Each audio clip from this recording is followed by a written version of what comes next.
What's going on, guys? Welcome back to the You Know Ball podcast. I am your host, Trill Bro Dude, and there was actually some news that came out earlier this week that overshadowed a little bit of news that we had going on here at the You Know Ball podcast. I don't know if you saw this, but Zach Lowe, Bill Simmons, all of the Ringer podcasts will be joining Netflix, which unfortunately is overshadowing the fact that You Know Ball signed an exclusive deal with Tubi to be streamed exclusively on the free service that everyone knows and loves and uses on a regular basis, and has a great selection of niche indie horror films and some cinematic classics as well. So You Know Ball will be exclusively streamed on Tubi, Tubi, in case you need to spell that one out, starting in November. So you'll only be able to catch us live on Tubi.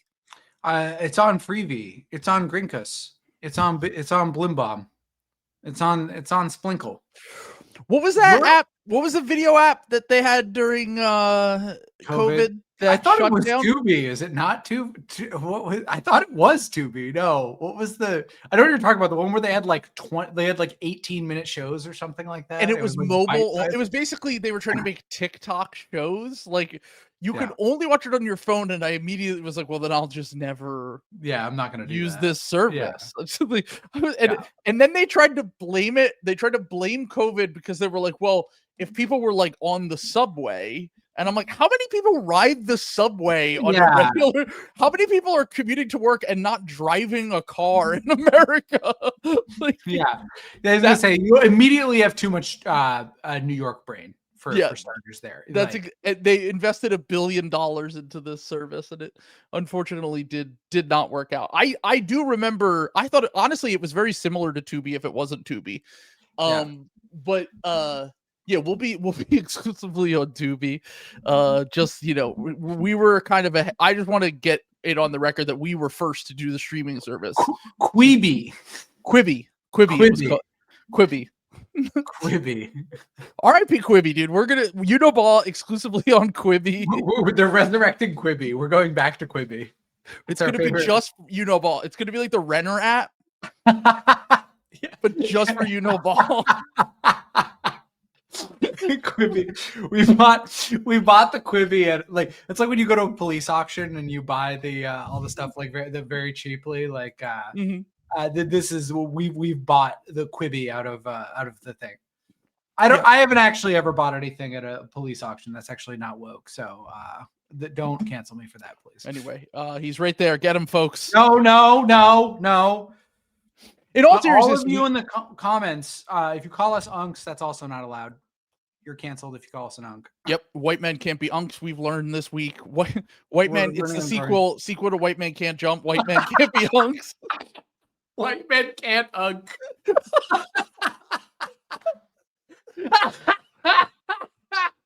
Thank you to Twitter for canceling all the Zoomers who like to call us unks for being millennials. The meme breaking the chains around my wrist. No longer unk. Free. I'm free from unkdom. Yeah. But I actually, in all seriousness, we have a few tickets left for the You Know Ball live show in Philly. Link is in the description for that. Go buy that. Prove Sam wrong. Said we couldn't sell it out. We're very close to selling it out. So we would love to see you there. If you're in Philly, if you're in the general area, if you're in New York, we have people coming down from New York. We have people coming down from Boston. We have people coming down from Connecticut. All around. So you have no excuse. Come to the You Know Ball live show. If you're on the East Coast, it's just after Thanksgiving. So travel more. Bring your aunts. Everyone's yelling at me saying I'm horny because I keep. We're not unks anymore, but you could bring aunts. You can bring aunts. Ask your aunts if they want a Simmons and Chill.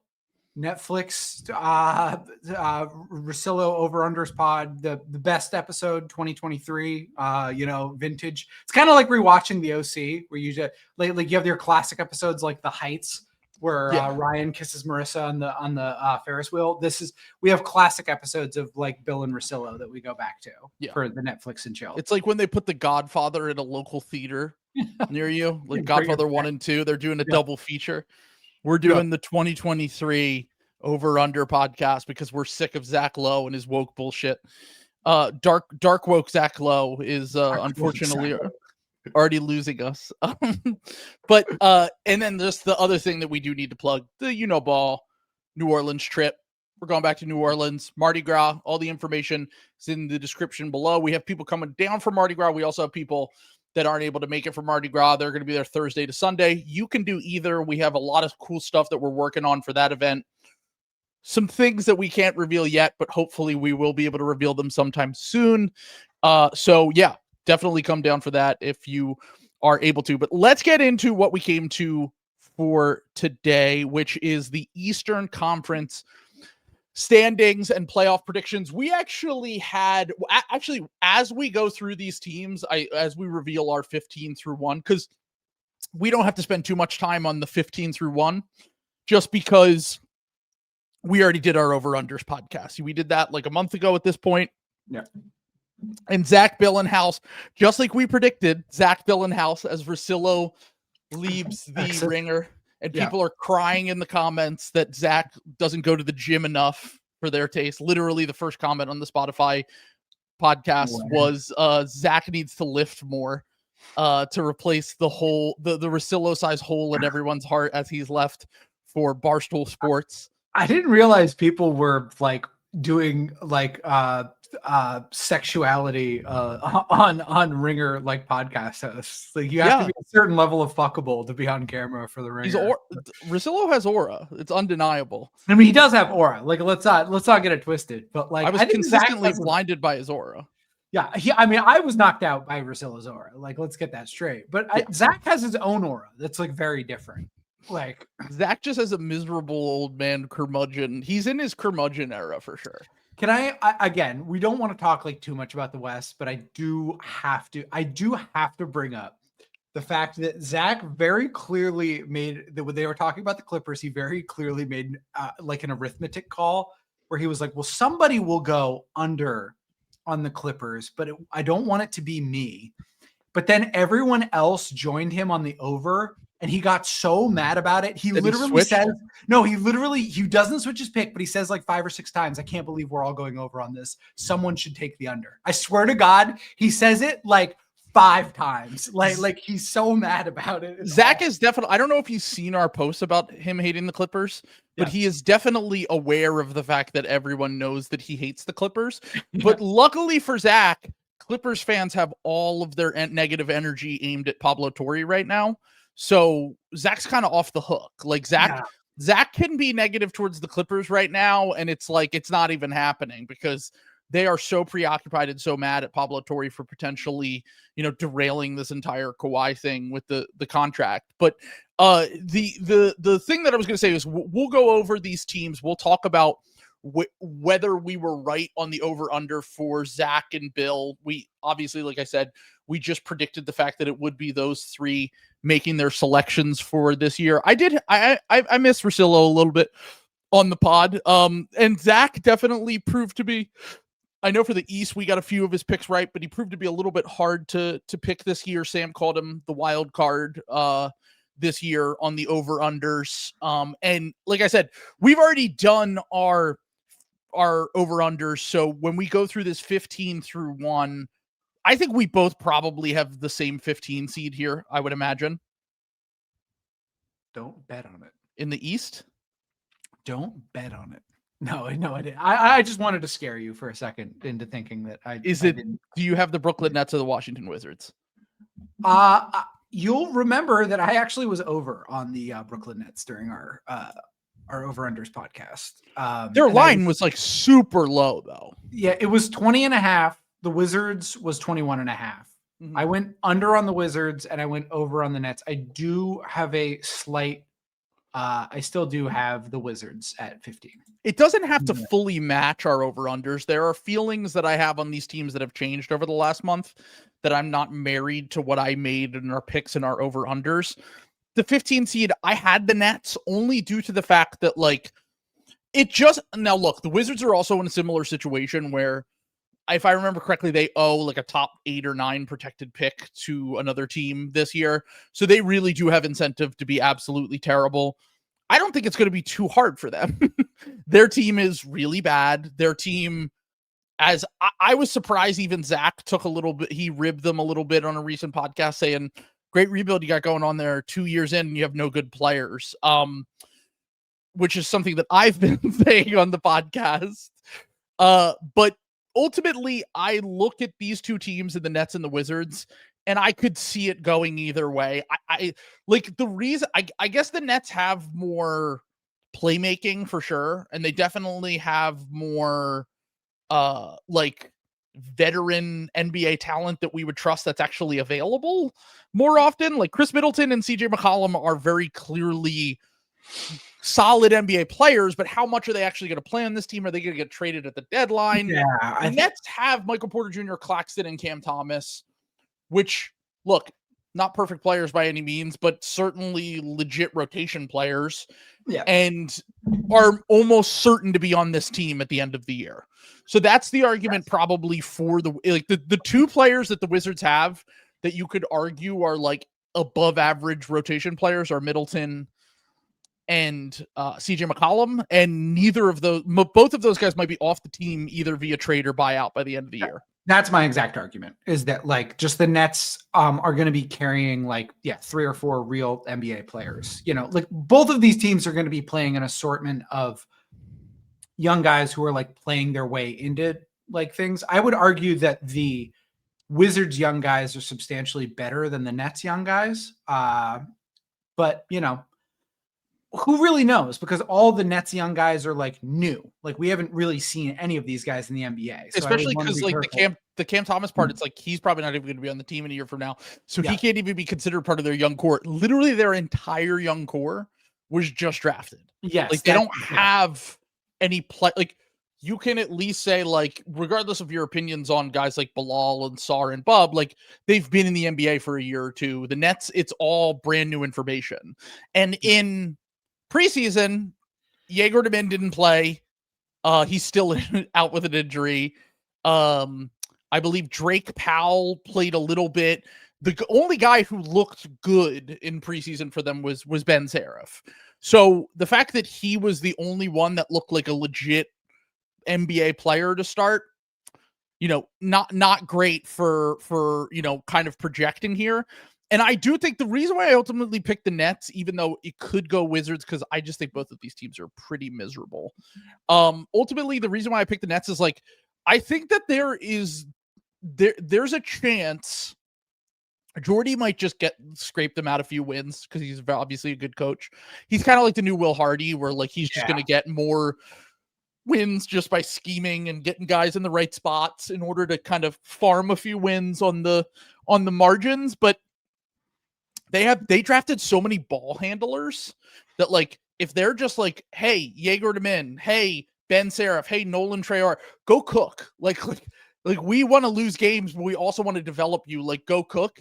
It's not that the Wizards can't do that, but they definitely have a little bit more infrastructure for if they need guys like Middleton or CJ McCollum, and even like guys like Bub and Sar, like they're probably a little bit more advanced as ball handler creator types than anyone on the Nets outside of those older guys that I mentioned. That we'll see what they end up doing, especially with Cam Thomas on the qualifying offer. But and as Jake points out in the comments, this is the last year of the Wizards owning a pick to the Knicks if it falls out of the top 9. So they do have incentive to be really bad. The Nets don't have incentive to be really bad, but even Joe Tsai came out. Did you see that comment? No. Where he was basically like, we're going to lose. And he never says that. And this is the last. It's so important for both of these teams to get a top 3 pick in the next draft.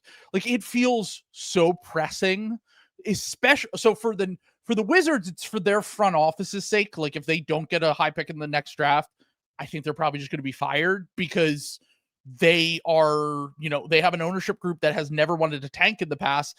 And then you have 3 straight years of just being bad. And what do they really have to show for it unless one of these guys really pops this year? And then on the Nets end, this is the last year they have their pick before Houston gets their pick back. So like both of these teams could be looking at like speeding up the timeline a year from now. And I think that the best way for both of these teams to do that is just to get a top 3 pick in the next draft and get one of those guys that could be a real franchise changer. Yeah. I mean, the Wizards are like the Nets have like not had the draft picks due to like an assortment of other like front office bungles. The Wizards just have been there and have just gotten shit on. The only time they jumped up was the bad draft. And it's like, awesome. You got the number 2 pick in that draft and you got the privilege of taking Alex Sarr. That's great. And I mean that they're not innocent in that though, because like we liked Klingon in that draft.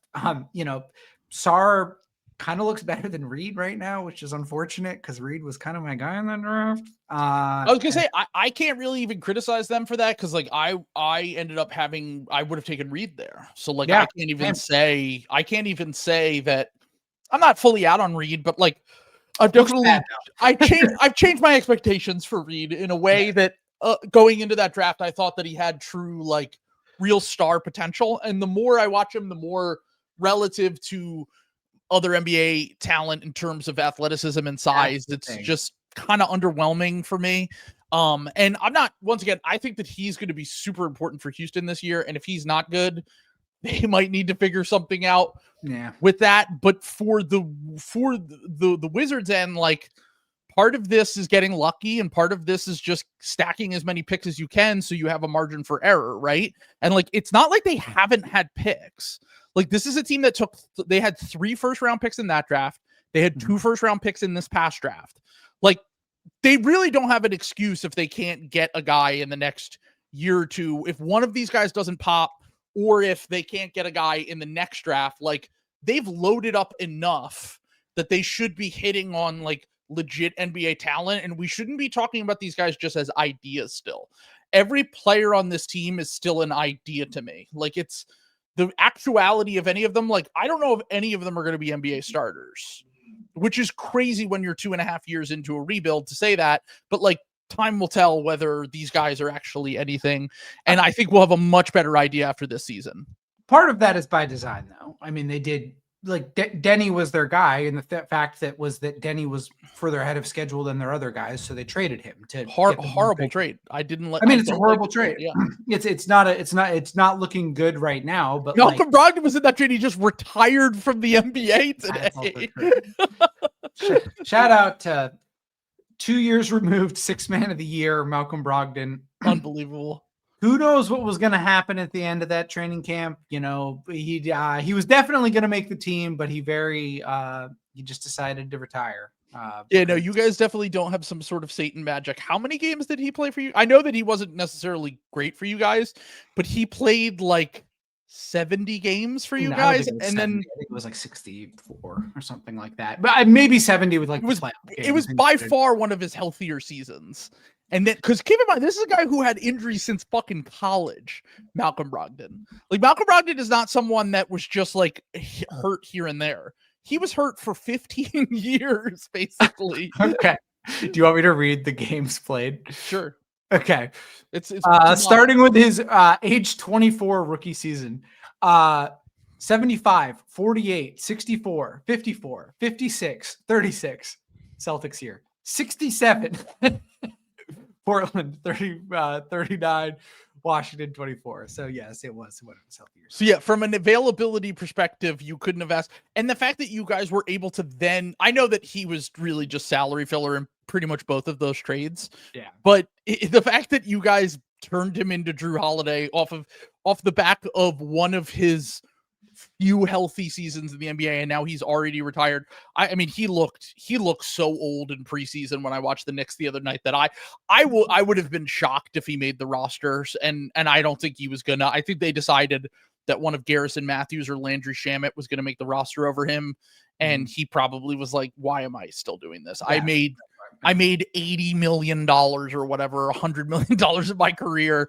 I probably dude, I don't know if you remember this. The only reason he would have been a lottery pick or a first round pick, at least, if he didn't have all those medical issues in college. He had like the back injury. He came in really old, and then he ended up having a very, very good career for himself, all things considered, with his injuries, and actually got multiple awards, which it's kind of crazy he didn't hang on for the all the benefits you get of being like a 10-year guy, but I guess when you've made that much money, he don't doesn't need need it like the minimum guys do, Yeah, So, like the Tony Snell thing was the reason he needed that was because he needed healthcare for his child who has autism.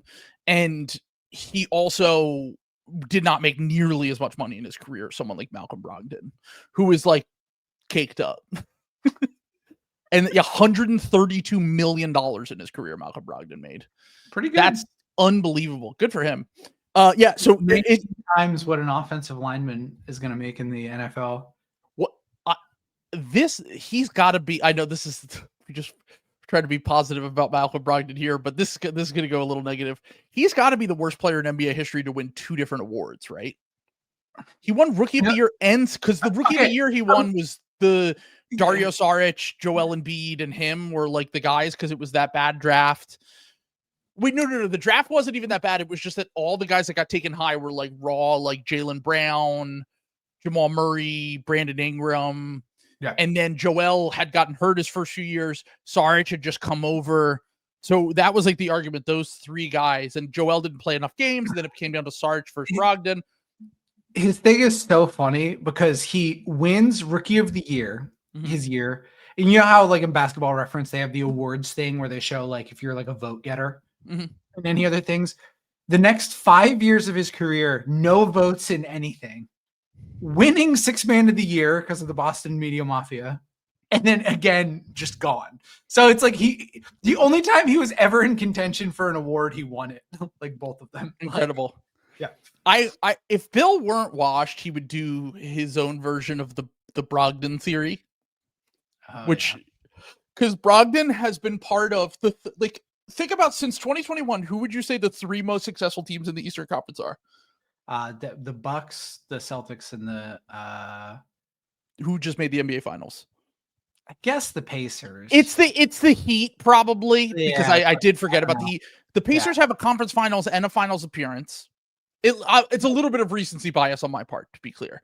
Yeah. But the argument that I was making here, all right, worst case scenario, that's 3 of the 4 best, right? Yeah, sure. Yeah, I think you have to give it to the Heat. They did make the finals twice, even if they were Mickey Mouse. Well, not since 2021. It was 2020. Well, I specifically had the cutoff as 2021 to make the point I'm about to make, which is that every time Brogdon's team traded him away, it got better within 2 years. like the Bucks won the finals 2 years later. The Bucks won the finals 2 years later. The Celtics won the titles the next year, and then 2 to 3 years later, the Pacers made conference finals.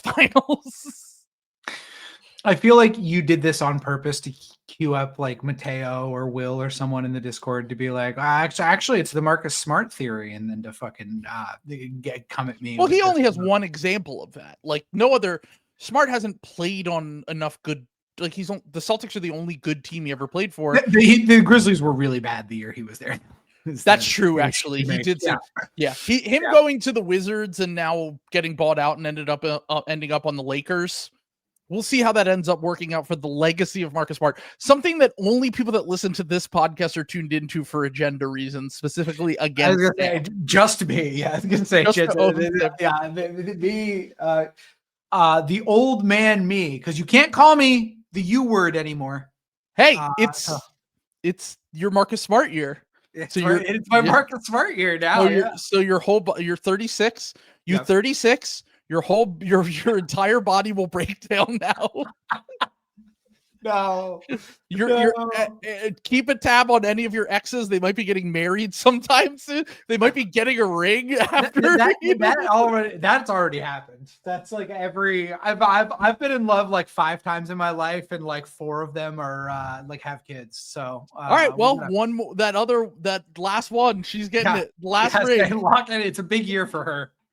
Yeah, watch the space. Big year for her. Oh, Jesus. Oh. This is the ultimate question. Alex asks, if I get you a Marcus Smart Lakers jersey, will you wear it on the pod? Yeah, probably. Yeah.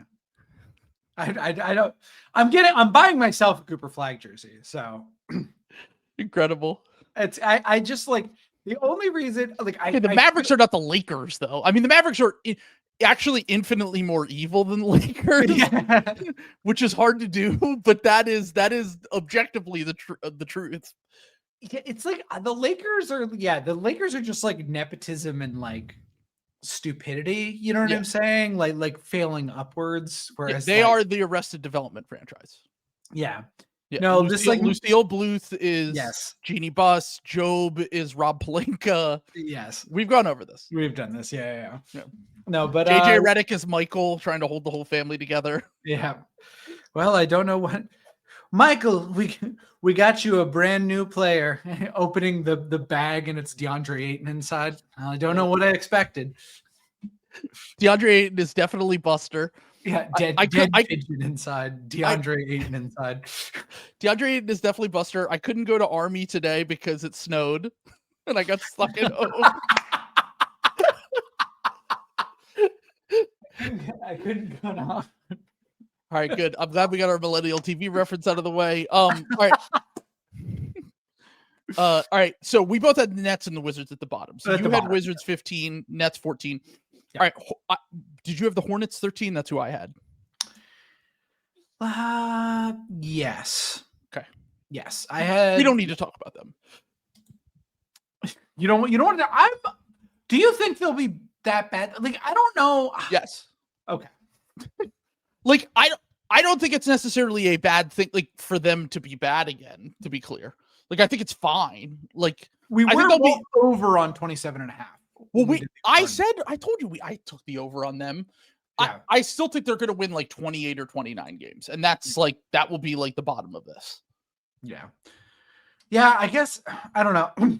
It's hard for me because like usually there's like 4 teams at the bottom of the East that are like really, really, really bad. And I'm wondering if there's like a stealth bad team. Because I do think the Hornets are going to be like trying to be competent and might actually have the talent and infrastructure to not be one of the worst teams, you know, and like we'll buoy them to like 11, you know. The stealth bad teams I think that could end up in this range are the Sixers and the Pacers. Yeah. The Sixers, the Pacers. God, but the Sixers are almost by default just because of the injury and availability stuff. I'm hedging a little bit with them. I have them higher in my standings because on the off chance that they have like a healthy 2 months and they just win a lot of games in those 2 months. And then that kind of buoys the rest of their season. We talked about this last year. They started like the Sixers started like 3-14 to start the season. Then they crushed it in December. Then everyone got hurt. And then they finished like 4-20 or something crazy. So they were really bad on the bookends of the season last year. And they were like fine in the middle. They were like, they sneakily had like 20 wins with 2 months left in the season and went hard on the tank in a way that they won't this year is what I'm trying to say. Yeah. All these teams at the bottom, like every team that I've named so far really doesn't like the Hornets don't have a ton of incentive to tank. I just think that they're not going to have enough talent that is developed and ready to go. And their front court is going to suck kind of badly. And they're just going to be their focus is on like still taking their swings and finding their right guys.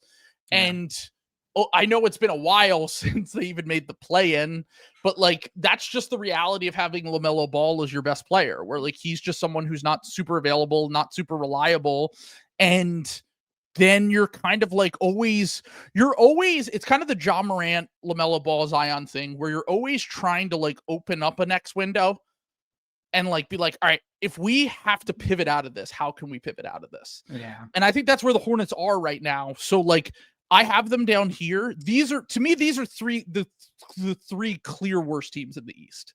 The Hornets are different because the Hornets, even if he is made up, and we've been very clear about like Zion and LaMelo and to a lesser extent Ja Morant and how they're like the made up superstars, you know, that are hypothetically superstars but like never play. Yeah. LaMelo still is there, you know what I'm saying? And like the Wizards and the Nets don't have that, you know what I'm saying? Like, and there is agreed. That's why I have them above them in the standing. I know. I'm not saying they're in the same tier. I'm saying they will win more games, but they will still be the 13 or 12 seed in the East to me. I have them like more in the tier with some of the other teams that we're going to get to. I don't think it's like a lock that they're like 13th, I guess is what I'll say. I have them like I'm fairly confident they're not going to finish above 12. I'm like, I would be something will have to have gone like drastically wrong for one or two teams for me to feel that. Like if the Pacers finish below them, I'd be like, okay, which I have the Pacers up in the 12 seed to be clear. But like, I don't know, like to me, like the Sixers would have to be like Paul George and Joel Embiid like never play a game. And like awesome. It's possible, but they're both warming up right now. And like, I think they're at least going to get like 20 games, 30 games. I think worst case scenario for Paul. I mean, Paul George, like, probably could have come back at some point last year. And I just feel as though they held out guys like Maxey and Paul George and stuff like that for the rest of the season. I'm not saying any of these teams are good. I'm just saying I have a hard time seeing the Hornets winning like 35 games is my thought. I'm just saying, like, usually the Hornets have like two things they do in the offseason that I'm like, wow, that was really fucking stupid. Why did they do that? And they didn't really do that this year. They haven't really done that in a while, to be honest. What was the last dumb thing? Miles Bridges. Like that was like stupid. And they did that a couple of times. They did this, the weird the Tidjon Saloon pick was a disaster. Yeah. I mean, that's a horrible pick for sure. Yeah. Khan is like a more normal pick, but like I don't know if he's gonna like instantly make them a decent team in a way that, like, once again, they have talent. I don't know how all of it fits. I don't trust the main guy to stay healthy. And like, I think Brandon Miller's good. I don't know how much he's going to impact winning in year 3. I'm a little bit dubious on that, to be honest with you. It's possible they have more upside. Betting against the Charlotte Hornets is almost always a smart bet. No, for sure. I do think that there are some teams in the East that we're kind of like penciling in as like auto, like low play-in, like fighting for a play-in spot that I think could be dog ass pretty easily. And we'll get to some of that I think are closer. There are some teams that I think could finish below Charlotte, but I also have Charlotte here. Why did you argue with me for 5 minutes over this? We gotta get to 2 hours, man. What do you know the drill? Unbelievable. I can't. No, but I did want to be clear that, like, even though I do have the Hornets there, I thought about it for a while. So you're just an absurd person. No. Anyway, the only team that has invested more in guards than the Philadelphia 76ers is the Charlotte Hornets. Yes. LaMelo Ball, Colin Sexton, Trey Mann, Con Knipple, Spencer Dinwiddie's on this team. I forgot Spencer Dinwiddie's on there. They have a lot of creation. Players. Yeah, they got a lot of creation. Don't know how any of them play together, but we'll figure it out. Yeah. So, by the way, speaking of needing to kill time, I can't believe I didn't mention this first thing. Russillo won nephew Kyle in the divorce. Oh my God. What? I didn't know that. He's going to Barstool with him. I mean, that makes a ton of sense. Of course it does. Kyle, like, the only information I know about nephew Kyle is that he is a Nepo child who made a diss of the Ringer Union over Survival of the Fittest by Mobb Deep, where he just took shots at the Ringer Union during COVID. And that feels like the most Barstool behavior you can ever have in a person. I knew Cerruti leaving wasn't surprising to me because he's always been Russillo's guy. I didn't know that. I didn't know Cerruti was Russillo's guy. Did he come in with Russillo? No, I think Bill originally hired him to be Russillo's producer, if I remember correctly, or work with Russillo. Okay. But like he's been doing the podcast with him but yeah, Kyle and Cerruti. Kyle is literally related to Bill Simmons. It's his wife's like nephew, right? That's what it is. He married Bill's niece. Oh, that's what it is. He married Bill's niece. Yeah. Okay. Yeah. So he doesn't hate all unions. The Holy Matrimony ones. Alex has a great question here. Who's turning on the TikTok camera now? Who gets the responsibility of turning on? Oh my God. We have to change one of the greatest producer tags in the history of. We need someone to do like I should ask the DJ, Sean, who's doing the show for us at Silk City, to do a beat and then have Kyle turn the TikTok camera on as the producer tag. I'm just gonna say this. We've talked before about how we think Bill would sign Brace and Liz if anyone ever turned him on a Truanon. Like, for sure, absolutely sign them. Man serving young Chomsky, turn the TikTok camera on. was going to say he's got to hire someone with a short, punchy name. Yeah, he can't hire someone with like it's got to be like four letters like Kyle. Kyle, yeah. turn that camera on. It has such a flow to it. He hasn't said it in a while, so I guess my red flag should have been up when we hadn't heard about nephew Kyle in a while. And Bill does this thing that when someone leaves the Ringer, he just never talks about it. Yeah, he acts like they're dead. Yeah, and then like 6 months to a year later, he just has them back on the podcast. Like he had KOC on. He recently had Jason Concepcion on, which I didn't even know if they ended on good terms or not. Yeah, I wasn't sure. I don't think they did. I think they patched it up later. Like maybe, yeah, it might have been that. I was gonna say because he had him on recently, but I'm sure he'll have Russillo on at some point again. For as petty as Bill is also not a grudge guy. Like Bill patches everything up. Bill squashes beef left and right. Like because he's a business guy. Yeah, he has Doc on the podcast. Doc was literally like at one point his biggest op. Remember, that's how Bill got famous off the back of calling Doc a shitty coach. Yeah. And then the Celtics won the finals with the Big Three, and he was like, "Well, I don't hate Doc anymore." Until he left the Celtics, and then he was like, then they got to a fight on the draft. Oh God, we love it. We absolutely love it. We love Bill. Maybe who should do we trade Bill, one of our little young up and comer? Like, do we trade Peter to Bill for like someone else? Cash consideration. Yeah, cash. Peter would do a good job with the TikTok camera. Peter would just only want to go on the rewatchables. He would just be he's a big Chris Ryan stan. He's the only person I know who is a stan of Chris Ryan. I don't think Peter would be pissed at us for trading him. I feel like this is a role Peter can grow into. Step up for him. Yeah, like he can learn. He's under the like trading someone to the Golden State Warriors. I get to work with the GOAT. Yeah. Peter. Peter is the pods to Chris Ryan's Steph Curry.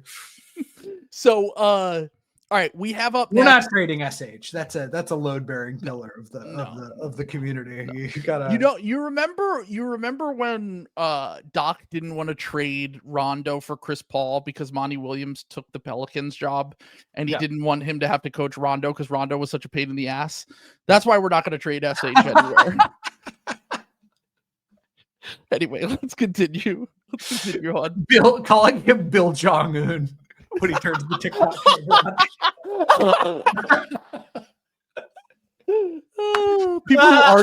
people who aren't in the Discord are going to be like, "What the fuck are they talking about right now?" Get used to it, guys. Yeah. All right, pay for the Patreon. Pay for the Patreon. Trust me, it's worth it.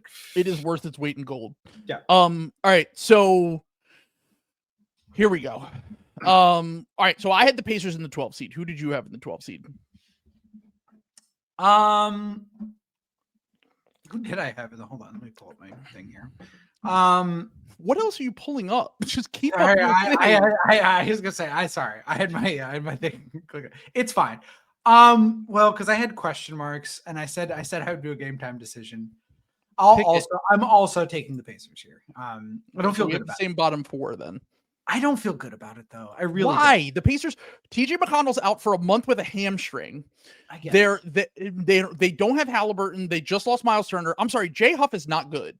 Like we can stop pretending like Jay Huff has averaged like 8 fouls per 36 in preseason. He can't rebound. He can't protect outside of the paint. Preseason's real now. You heard it from Trill. No, I'm just saying that like we have no evidence that this guy is anything more than like a very, very good summer league and G League guy. And everyone's just like, oh, well, Jay Huff's going to be, Jay Huff might be the worst starting center in the NBA next year.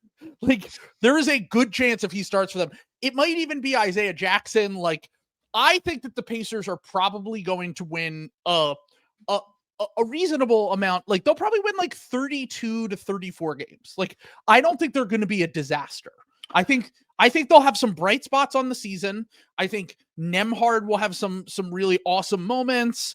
I think that Jarris Walker might take a step, or Benedict Mathurin. Like they're going to have positives to take from this season. But when you lose 2 of your 3 best players off of a finals team. Yeah. And you like, and let's be real, like they turned it around in the middle of last season. They've never been a dominant regular season team. They've always been a better playoff than regular season team. Like, to me, if this team were fully healthy, they probably win like 50 games.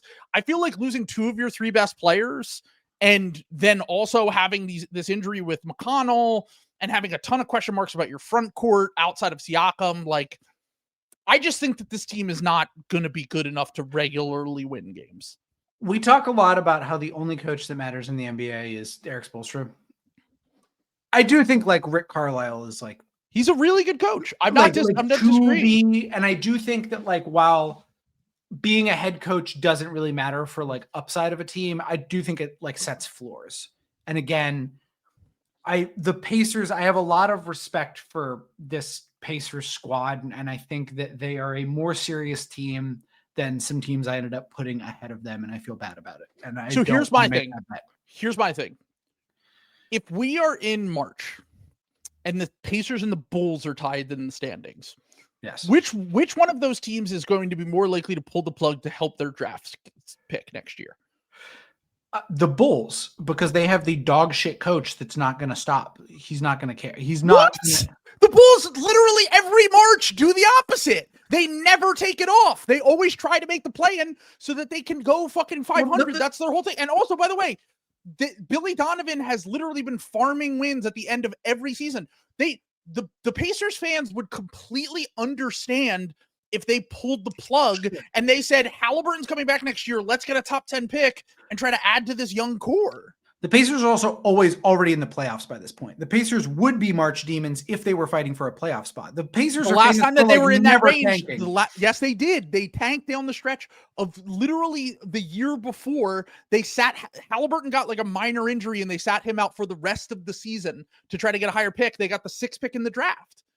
That's like the only time they've ever done that, though. I'm not saying that they're actively tanking. I'm saying it is, you make this argument all the time where sometimes you just have disaster seasons. Sure, yes. Where it's like, when everything goes wrong, when the Raptors were in Toronto, when the Sixers had all their injuries last year, it's fine to tank. To me, the Pacers have a built-in excuse to be like, let's play James Wiseman a bunch. Let's play whoever a bunch. Whereas the Bulls are like, we can make the 10 seed. Let's literally do everything in our power to make the 10 seed. So here's my thing. So if Tyrese Halliburton is like, what, 6 weeks, 4 weeks behind Jason Tatum? Something like that? Yeah, it's like probably 6 weeks, to be honest, because I think it was game 7 of the NBA final. It's about 6 weeks because it was the first week of May versus the second week of June. I just don't understand why it's like, oh, there's no way, like the Celtics like couldn't possibly tank because like Jason Tatum's going to be back. But it's like, but Halliburton, like the Pacers aren't going to want to have Halliburton come back coming off of going to game 7 of the NBA finals. You know, I understand that like Turner isn't there or anything, but like, it's not like they have no upside the way other teams do. They are going to be getting, how good do both of those teams have to be for those? First off, we already know Tatum had the surgery literally the night of. Every report we've gotten is that like he might be like the exception to the rule because of everything. It was kismet what happened to him. Like what happened to him is not something that has ever happened to a player in the history of the NBA. Plus the fact that like he seems motivated to come back, whereas the other guys that got hurt are like Damon, Halliburton have kind of just been like, yeah, we're missing next season. Like if Halliburton was coming out with the same quotes as Tatum, I would say fair. But he's not. And like, I don't see a reason to rush him back. And like, to me, now look, maybe this is a little bit asset GM brain and like Carlisle and Siakam and all them will be like, no, like we only have so many years and blah, blah, blah. I think that it would be in the best interest of the Indiana Pacers to get a top 10 pick in the next round. Definitely. So and they have an easy pivot and no one on the team should fucking complain about that because you lost Halliburton and Turner. I think honestly, I agree. I think it makes sense. I just don't think, I think the ownership group of Herb Simon, I think Rick Carlisle's a psychopath who doesn't like to do things that way. And I also think that the East is going to be so bad that you can be 3 games out of 4th place, but you can also be 2 games out of the play-in going into March. So I don't think it's a given that once again, a 10-minute argument over we both have the same teams in this. Yes. Second off, I don't like it. Second off, Herb Simon. By the way, I'm not saying it's impossible for the Sixers or the Bulls or the Celtics to end up below the Pacers. Like, I think that Siakam, if you were to if you were to stack up the best number one on all those teams, Siakam is number one. I'm not taking that away from Siakam. Yeah. What I am taking away is like they have every excuse in the book to fucking pull the fucking plug on this thing, and I think they should. And I think a smart team would, and I do think that they're pretty smart. Now, look, if Herb Simon didn't want to lose games, pay up for fucking Miles Turner. Shut up. That's ultimately what he should have fucking done. We can say that. Kevin Pritchard is not going to say that. You know what I'm saying? Like, it'd be like, you're going to die soon anyway. No one goes to malls anymore. Yes, you mall merchant. Mall merchant. That's such an old thing. You're a 1987 merchant. If they rebooted 30 Rock now, he would be the beeper king. Yeah. So anyway, I put the Pacers here because of everything you said, because I do think McConnell is like probably like the worst, besides Nembhard, like the worst guy who could have gotten hurt for them. McConnell got hurt, and then they signed Campaign, which I respect the shit out of Campaign, and he actually will be a lot of fun on that team. Like I will say, he fits their identity perfectly. Like a team that just loves to run and gun. Like Campaign might have a nice season for them, but like ultimately, I don't think that it's going to matter in the grand scheme of what this whole season is for them. So, who do you have in the 11 seed? I have the Toronto Raptors in the 11 seed. All right, I see. This next mash of teams is my like basically I could see it going anyway. That's what I was trying to convey with fighting with you on the Hornets and the Pacers. Is I know the mash you're talking about, and I also put the Hornets and Pacers in there. I do think that's like a group. I would not put the Hornets. I can hear the argument for the Pacers. Yeah, I have the Bulls here at 11. Here's what I think about the Bulls. I don't know if you've been following. Once again, I'm not taking too much from preseason. A lot of these lines are fake. The one thing I am completely buying is that they start Vooch and Giddey every game, and they lose by like all their writers have been posting about this. They're down like 9 points, and then they have to take a timeout, and then they put in Io Desumnu for Giddey, and they immediately get back into the game. So they will be starting from a deficit every single game. This is not Io prop. This is Josh Giddey sucks. And I feel stupid for even including him in the top 100. Cause originally I was like, I don't think he's good, but like, look, like he can rebound, he can pass. Like, even if I should have never included that. That guy is such a fucking fraud. Did I put him in there? Did I stick to my guns? I feel bad if I did. No, I don't think you did. I don't think you did. I think I had him in like the 80s, and you didn't have him at all. Yeah. But the argument that I'm gonna make here against the Bulls. Okay. Vooch shot like literally the greatest of his career last year. Yeah.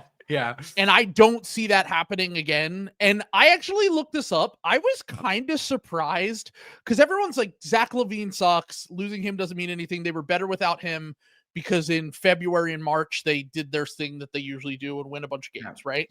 Yeah. I looked this up. In the 2,000 minutes that Zach LaVine and Lonzo Ball, who they just traded for Isaac Okoro, who sucks. God.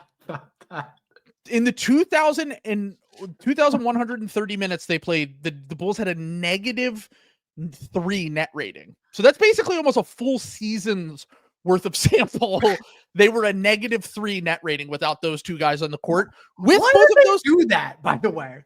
I think they don't need Isaac Okoro at all. There are teams that like could use a guy like that. They are not one of them. I think the idea, once again, I'm trying to think of through the lens of the dumbest GM in the NBA. Yes. I think the idea was Lonzo's always hurt. Yeah. And we want to give Josh Giddey the ball more. No, to be fair, I think it was just the fact that Lonzo's never available. And the fact that they were like, if we can muster enough offense through Vooch, Kobe, Giddey, and Buzelis, can we just put like defensive guys around them? Like point of attack defenders, guys you can throw on that are more reliably healthy than Lonzo Ball. Lonzo Ball, and my argument when they made that trade was like, I didn't like the trade necessarily, but I was like, I think the Bulls are getting a little bit too much shit because Lonzo is like a low minute player that only plays so many games. Like Lonzo's awesome, but like He just is not someone that you can count on every single year from year to year. And like, he will be a 15 to 20 minute per game player for the Cavs. In those games, he's really going to help the Cavs, though. Like, that's just the reality of Lonzo. When he is healthy, he's super helpful. Isaac Okoro, we kind of know he stinks. And the thing that Kev brought up was like Kev's argument was I hadn't, like, basically they might end up being a top 8 seed because they're playing this rotation of non-shitters, right? Yeah. But unfortunately, 3 of the players in that rotation are Patrick Williams, who's a shitter, Isaac Okoro, who's a shitter. Yeah. Are we sure Dalen Terry isn't going to play for them, who's also a shitter? And are we sure that Josh Giddey and Vucevic, an extra year of Vucevic older, also not shitters? Like, paid Josh Giddey. Lock that in. That's going back to dog shit. I'm sorry. I am positive this team has 2 good players, and one of them is second-year Matas Buzelis. So that's why I had them so low here. Was that I'm like, I look at this team and I go, they're certainly going to try. And they certainly have like decent bench players, and it could, if everything goes right for them, they can get as high as the 8 seed, I think. Having said that, I don't see it with this roster. Like, I think that they don't have even the fallback of like having a number 1 option like Siakam, or like a few of these other teams where like you could talk me into the upside of them at least. Peter, stop asking Chris Ryan for an autograph and turn the TikTok camera on. Is Josh Giddey the super evolution of Malcolm Brogdon with the winner theory, where you trade him away and you immediately have the best regular season and win the title? Well, good thing they signed him to a super tradable contract. Oh, God, the Bulls. I don't look like I rotate between like what's the worst purgatory, like of the Bulls, Kings, and Pelicans, who has like the Hornets too, who has like the worst purgatory. I do think the Hornets are a little like more fun than those other 3. So like, here's my thing. Yeah, I think the Kings are. So they just signed Russell Westbrook today, just a hilarious signing, and just like a legitimately pathetic franchise that just makes the dumbest decisions all the time. But I think deep down that Vivek thinks that these guys are good. And I think I know he does. I think that the Bulls are a little bit more cynical in the way that they build their roster. Yes, and that like they're like, we're going to be 500 and it's better than tanking. Yeah. And like, while I understand that you want to be competitive, and look, maybe they get lucky with this Matas Noah thing. Like, maybe that is like their ticket out to relevance. We do always say good wings are sure. Good. That is like the get out of jail free, like team building thing. Is to have I have a challenge for Matas Buzelis this year. Average 2 assists a game. I really want to believe that you have more upside. Okay. He's averaging 17 points a game in preseason and 0.5 assists per game. I'm like, please just, when you drive the ball, pass it occasionally. I think you're a really good player. I think he has potential to be the best player from his draft. Yeah. And I think ultimately he's probably a really good second or third option on a team. But it would be really cool if he could just grow as a playmaker and he could show me some stuff as a passer, because he's a white guy. So everyone just assumes he can shoot or pass. And he's actually gotten better at the shooting. His best skill, it's weird because his best skill is like, he's just a really good driver and ball handler. Like, he's just like super fluid at his size. And he was super advanced as a rookie. But like, if we get our Mickey Mouse March from Matas Buzelis this year, I just would like to see him average like a few assists per game. Because that's the next step that he really needs to take to become a better player. But let's talk about our plan. Let's get into our plan. Let's just run through our plan. Okay. So I guess you had the Raptors in your 11 seed, right? I had my Raptors in my 11 seed. So then I go Bulls, Heat. Mm-hmm. Who am I forgetting? Oh, Sixers, Celtics. Okay. So I have in the 10 seed, I have the Celtics. I have the Celtics and then the Sixers. This is my hedging one, where if Jason Tatum comes back, the Celtics could get as high as like 6 or 7. If he comes back in January, definitely they could get that high. If he comes back in even February or March, I think he can get that high.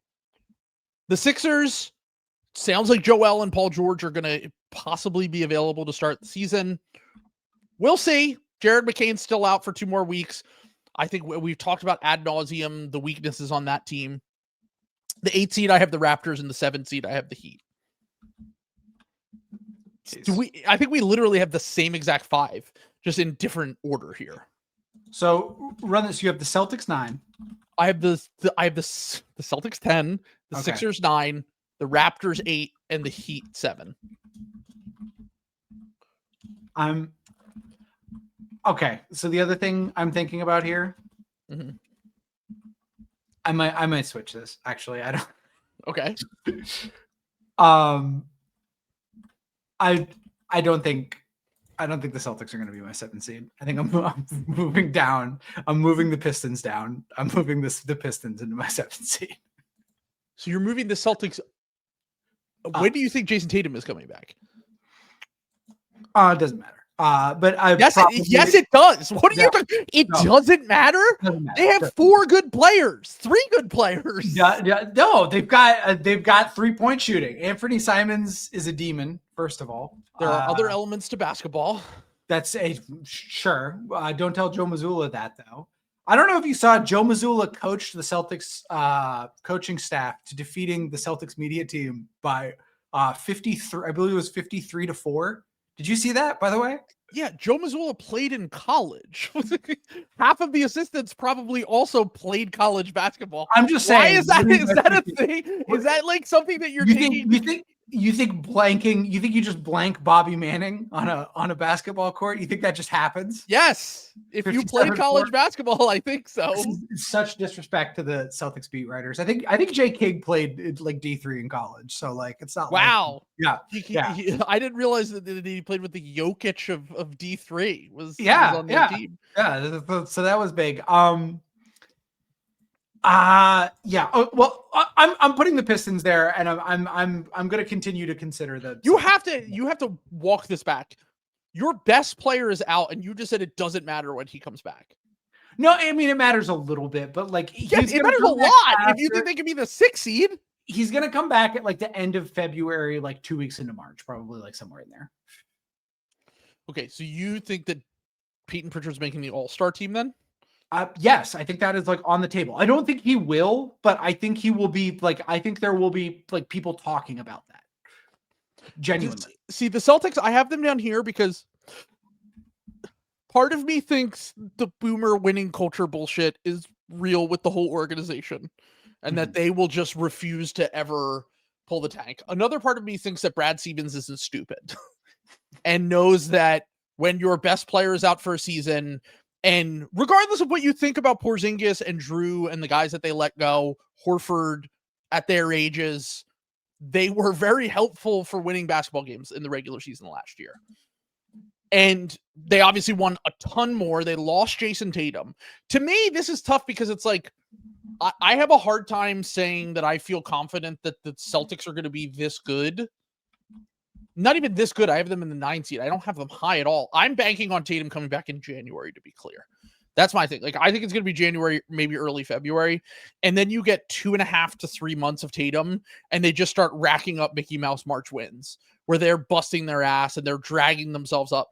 Because I have a hard time seeing that, like, because, like, the Pacers have relatively the same amount of talent, I would say, to the Celtics without Jason Tatum. And I actually think that they might have more upside swing guys. Like the only upside swing guy I see on the Celtics roster is Peyton Pritchard in terms of like taking another step.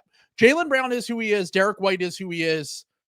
All the young guys, I know you think that some of them might be good. I think all of them have to prove to me that they're NBA players before I even... Baylor Scheierman and Jordan Walsh are turbo ass, but I do think a lot of these, like, I don't think Josh Minot is like no one. Honestly, it's more about them shooting like 60 fucking threes a game. Like, I'm being totally They might math ball themselves into a few wins. I don't deny that, especially because Simons, while Simons is on the, I predict that if Simons balls out, they figure out a way to salary dump him. But I want to be clear about that. They will salary dump. Like, there's no different way around it. They're going to do that because he's the only guy that like the math makes work. They're not paying the tax this year. Like they wouldn't have traded Porzingis and Drew if they weren't trying to like get out of the tax. They're gonna get out of the tax. The only way to do that is trading Simons. I just think that they're gonna like rehab his salary up to that point. But they do have like Sam Hauser like shoots threes. Like they have. I don't think I keep forgetting about Sam Hauser. I will say they once again, I think they have 3 or 4 good players, and then I think it's a massive drop off after that. They're going to be bad on defense. Like I'm not arguing about that. I do think that like we're talking the group that I'm bumping the Celtics to the top of is like the Bucks and Pistons. And I don't think it's like the Celtics are going to be bad on defense, but it's not like I don't think the Bucks and the Pistons are like these dynamo teams. I think both of those teams are going to finish somewhere between like 41 and like 46 games. Like, and I think the Celtics can be in that mix. I genuinely very much do. I know our own BMM guy on the podcast. It's crazy. I locked their under when we did the thing, and that is the mulligan I want to ask for back because I now want to switch that to it. I had a mulligan. All right, then if you take that as your mulligan, then I'm taking my Rockets mulligan. Okay, and you can't take both. Okay, I won't. So you're taking I'm taking the Rockets under. Under. Okay, fair enough. I did my standings for them, and I was like, the loss of Fred, the amount of guards that they don't. Yeah. I still think they're going to be a good team, to be clear. Their line was just very high, and I was like, well, they got rid of. And we also did this before they lost Fred, so exactly. The Fred injury is the thing that changes everything for me. I mean, I also don't feel good about that, but I can't take that now. So I feel like you're just basing this all on emotion, and I can't wait to get a few months into the season. But I think that Tatum will come back at some point and drag them up the standings a little bit. So, all right, let's move on from our play. I do need a new lock, so I will be locking the Raptors under. What's their line? 37.5. Which Zach and House both lock the over. They locked the over on 39.5 because it's moved up 2 games since we've done it. Look, I have the Raptors higher than you. I have them in the 8 seed. And I don't feel that confident about this team. I can't imagine feeling that confident. I mean, I understand with Zach. Zach is basically a prisoner of war to the Toronto Raptors, but I laughed so hard when he did that, dude. I was like, did you see Will's tweet? Because Will's absolutely right. When they were doing the West pod, Zach went out of his way to talk about how hard their schedule was in December. The Raptors schedule? He's awesome, dude. He's so fucking good. To me, the clip of the offseason still is when Waz went on the podcast and they talked about the Raptors and he said, I think the Raptors are really interesting. And Waz just said, in what way? That was awesome. They need to have, honestly, because I sometimes Waz's shtick wears on me. I think he's awesome as a Zach guest. They should. I would love for them to do the mismatch. That would be amazing. Zach needs a Vernon. I always loved when Tim would go when he was on ESPN. He needs a Bontemps. He needs a Vernon. He needs a Waz. He needs someone who's not a by the book calculator rat who will push back on stuff and be mean. This current iteration of the Ringer, he just has too many guys like him on, and it's boring and it sucks. I agree. Zach might be washed up as a booker. And too many civil, but that's also very clearly what he always wanted to do, which was just make the non-offensive basketball nerd podcast. And I'm sure he got strong-armed into having some more lively guests on it at certain points when he was. I was having a great time with him with Howson because Howson Simmons started making fun of him for taking the Lakers over. And he starts getting mad, genuinely getting mad, later on. And that's what you need.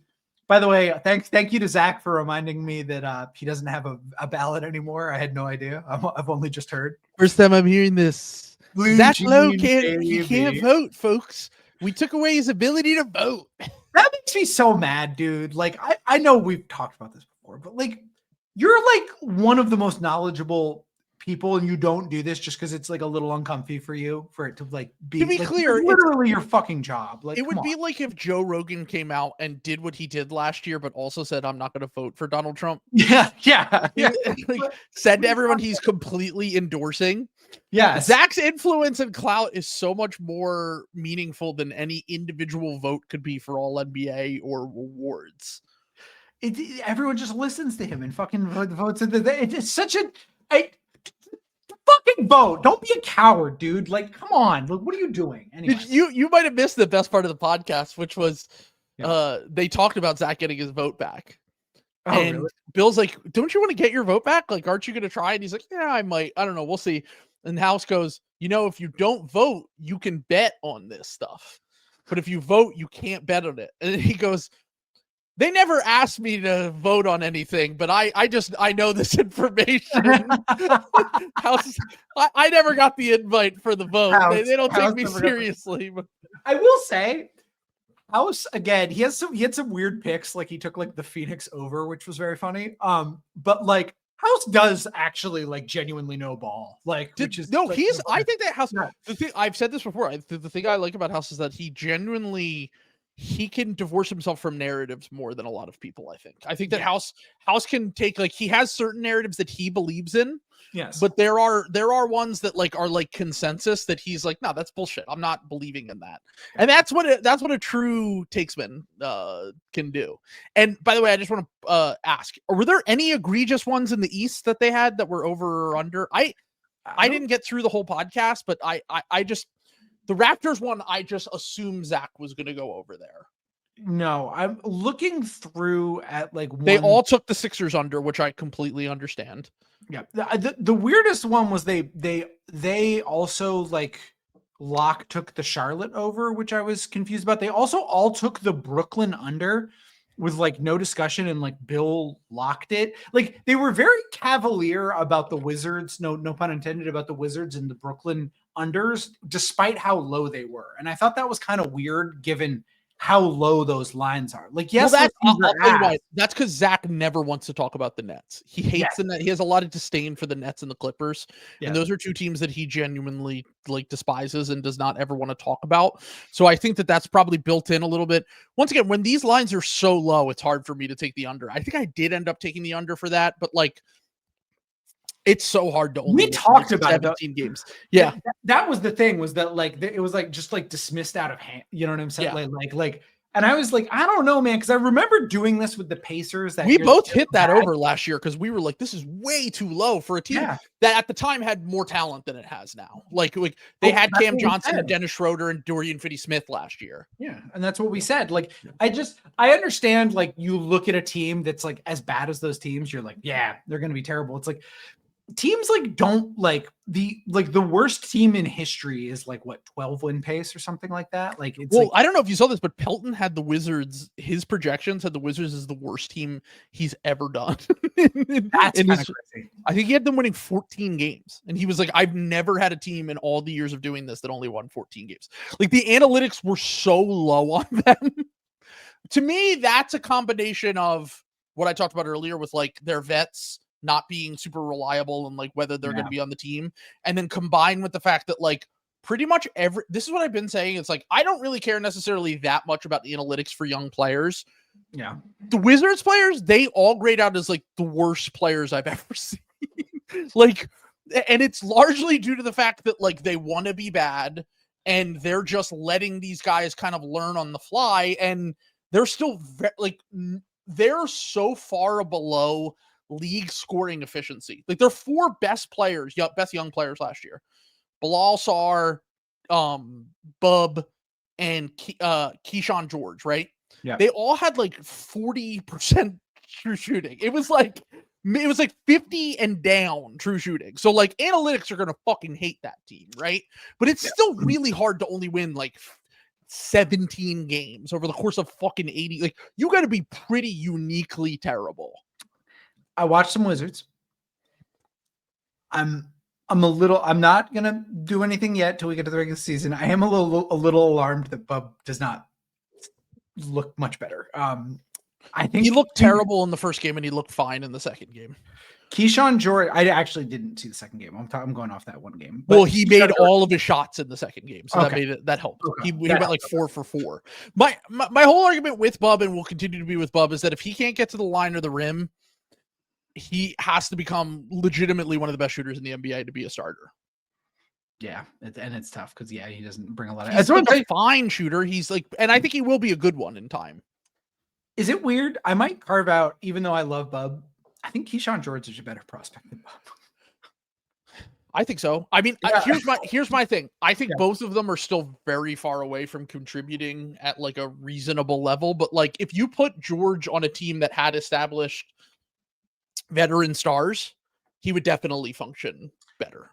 I would like the Celtics to see if they can try to get Keyshawn. I think Keyshawn George is going to be like an NBA starter in like. He might be. I mean, it's possible. I mean, he still needs the scoring efficiency needs to go way up. He shot like very poorly from 2 and 3 last year. Sure. But the ancillary skills are good with him. Yeah. He falls into the bucket of like the Anthony Black. I don't even think he's quite as good as Anthony Black, but like he falls into that bucket of like do it all wings that like if the scoring efficiency can never get there, everything else will fall into place with him. I'm alarmed with Bub because like all of the things that I worried about with him in college were pretty much exactly what I thought they were going to be in the NBA. How many guards that can't get to the, I thought about this the other day, just quick question for you. Yeah. How many guards that can't get to the rim or the line? And honestly, when Bub does get to the rim, they're not self-created looks a lot of the time. And he still shoots like 55% at the rim. Like it's not great. Yeah. But how many guards don't get to the line of the rim that are starters in the NBA? I think it's literally one. Who? Fred VanVleet. And he's legitimately one of the greatest mid-range shooters in the history of the NBA. And he's just a fire hydrant strong. Like, really good defender too. Yeah. Like in order to get to starter level, you either have to be that strong. That's what I'm saying. Is like you either have to be so good at everything else, or you have to live at the line or the rim, or have the ability to, get there. And that's the thing that I struggle with guys like him, where it's just like it's just tough to see it for me. But I need Bub to be a real. I do think Bub like could be like a really good shooter, but I was alarmed how not good he looked in the first game. But I'm glad to hear that he looked better in the second game. The lack of separation, is tough. Like he's going to be a good tough shot maker, but those are going to be all of his shots basically. Right. Still super young. I think my like expectations for him are quickly adjusting to maybe like a good 6-man. Like he might be like a 6-man of the year type guy, which is not very valuable, to be totally honest, in the NBA today. But and even those guys, like rim pressure is pretty important. I'm just saying. Anyway, maybe he'll get there in time. So we did our play-in. Let's do our top 6. Okay. So you have the Pistons in the 7th seed, the Celtics in the 6th seed. Nope. I have the Bucks in the 6th seed. So you moved the Celtics all the way up to the 5 seed. I did. This is ludicrous if you don't think Jason Tatum's coming back in January. Like it just doesn't make any sense at all. You literally have to think that Peyton Pritchard's going to be like all NBA. I just think they're going to shoot 1 million threes, and it's going to outshoot people. I think are the Celtics that much worse than every team we've listed to this point? Like, are the Celtics like substantially worse than the Bucks? The Bucks do have Giannis. I understand that, but I mean, I'm not going to argue this because you're the Giannis Bucks guy. You only need to have one good player to be good anyway. Yes.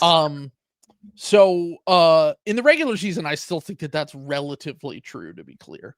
When you have a level of the player is literally one of the 2 or 3 best players in the NBA. All right. I have the Pistons in the 6th seed.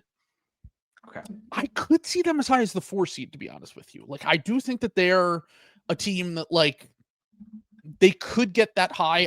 I feel comfortable having them. They were the 6th seed last year. It's a down year for the East.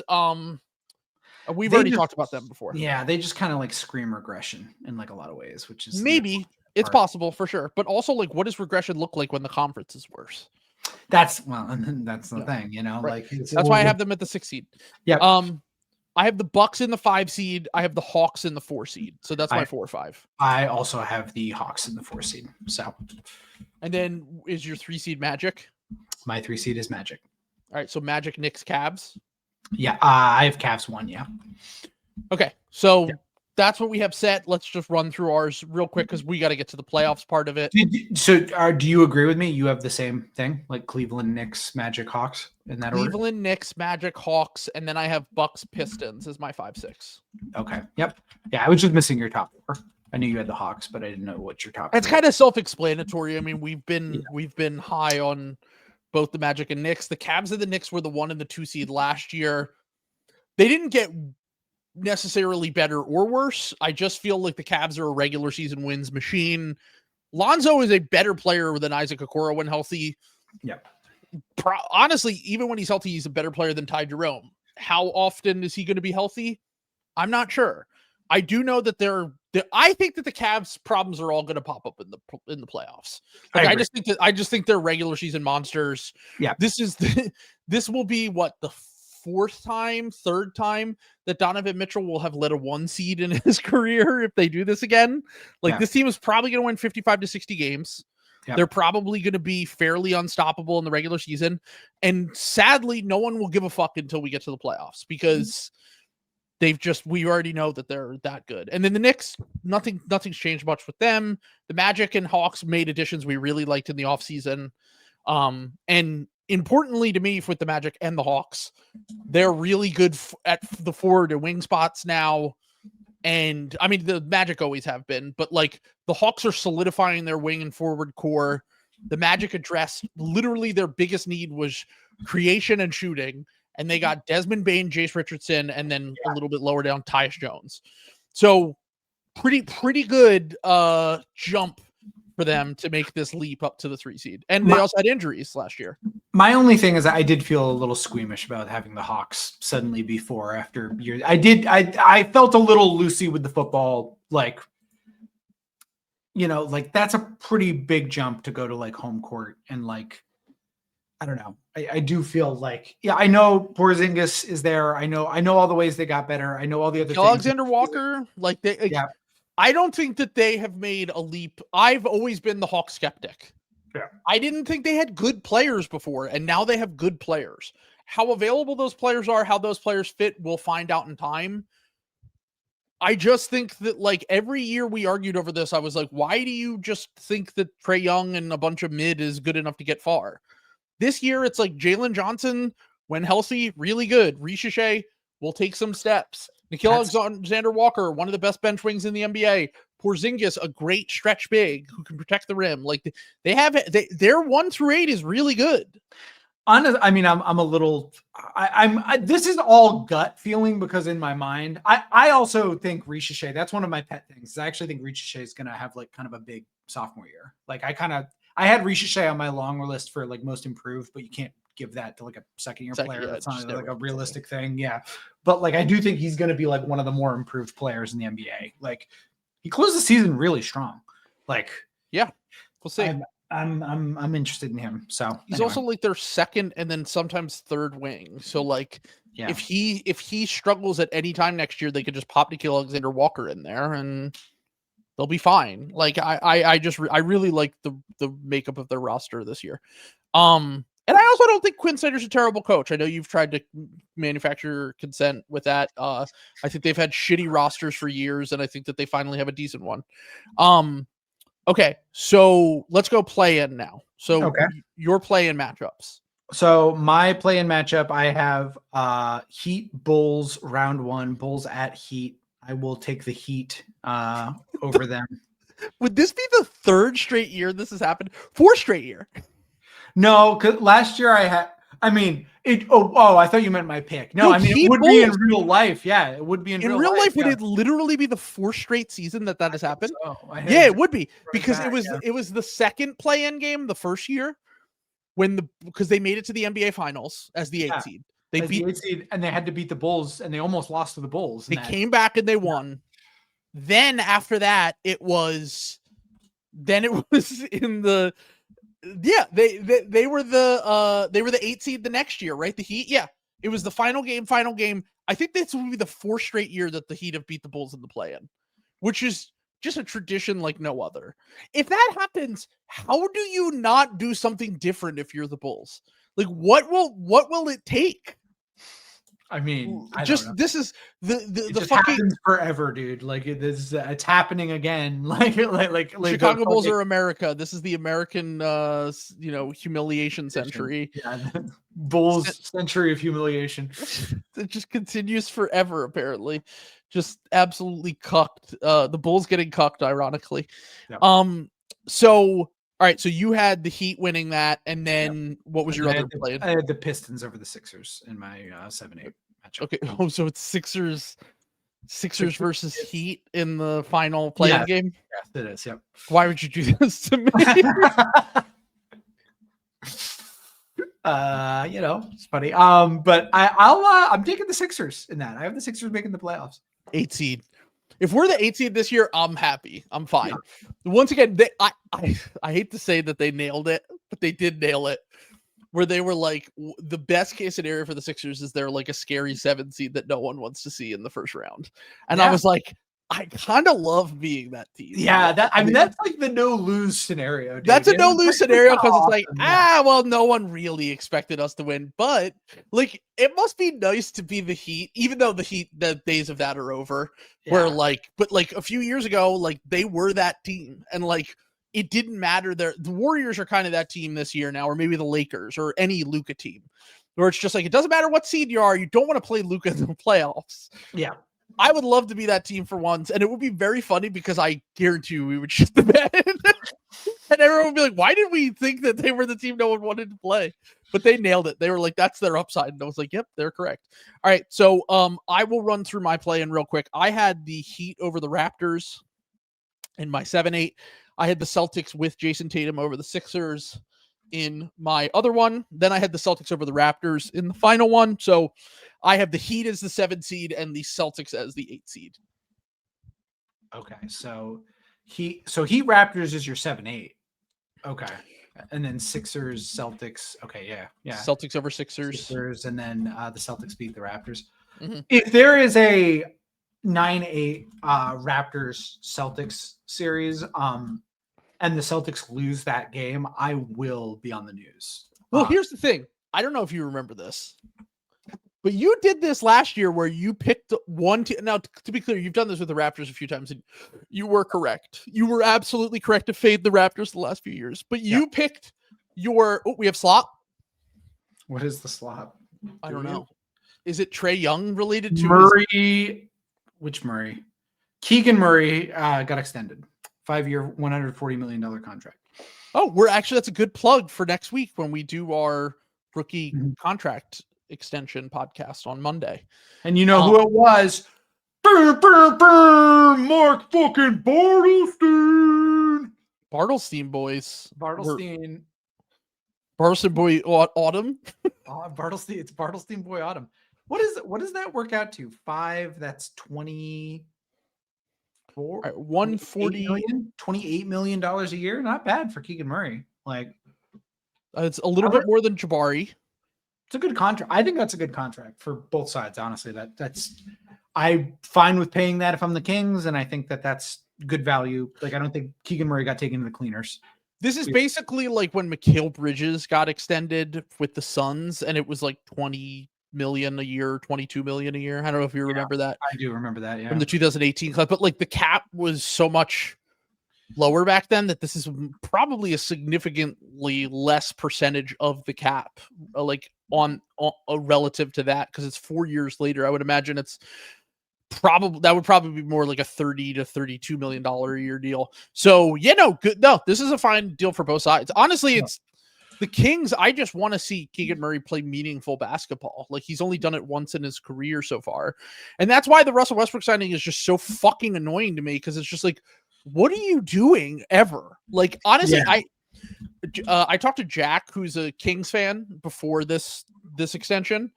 And we were talking about the Russ signing, and he was like, I have a theory, which is that like, we're only signing players that Vivek thinks are good players, but none of these players are going to work together, and we're actually going to be a disaster this year, and that we're going to accidentally sneak tank our way into a top 7 or 8 pick in the next draft.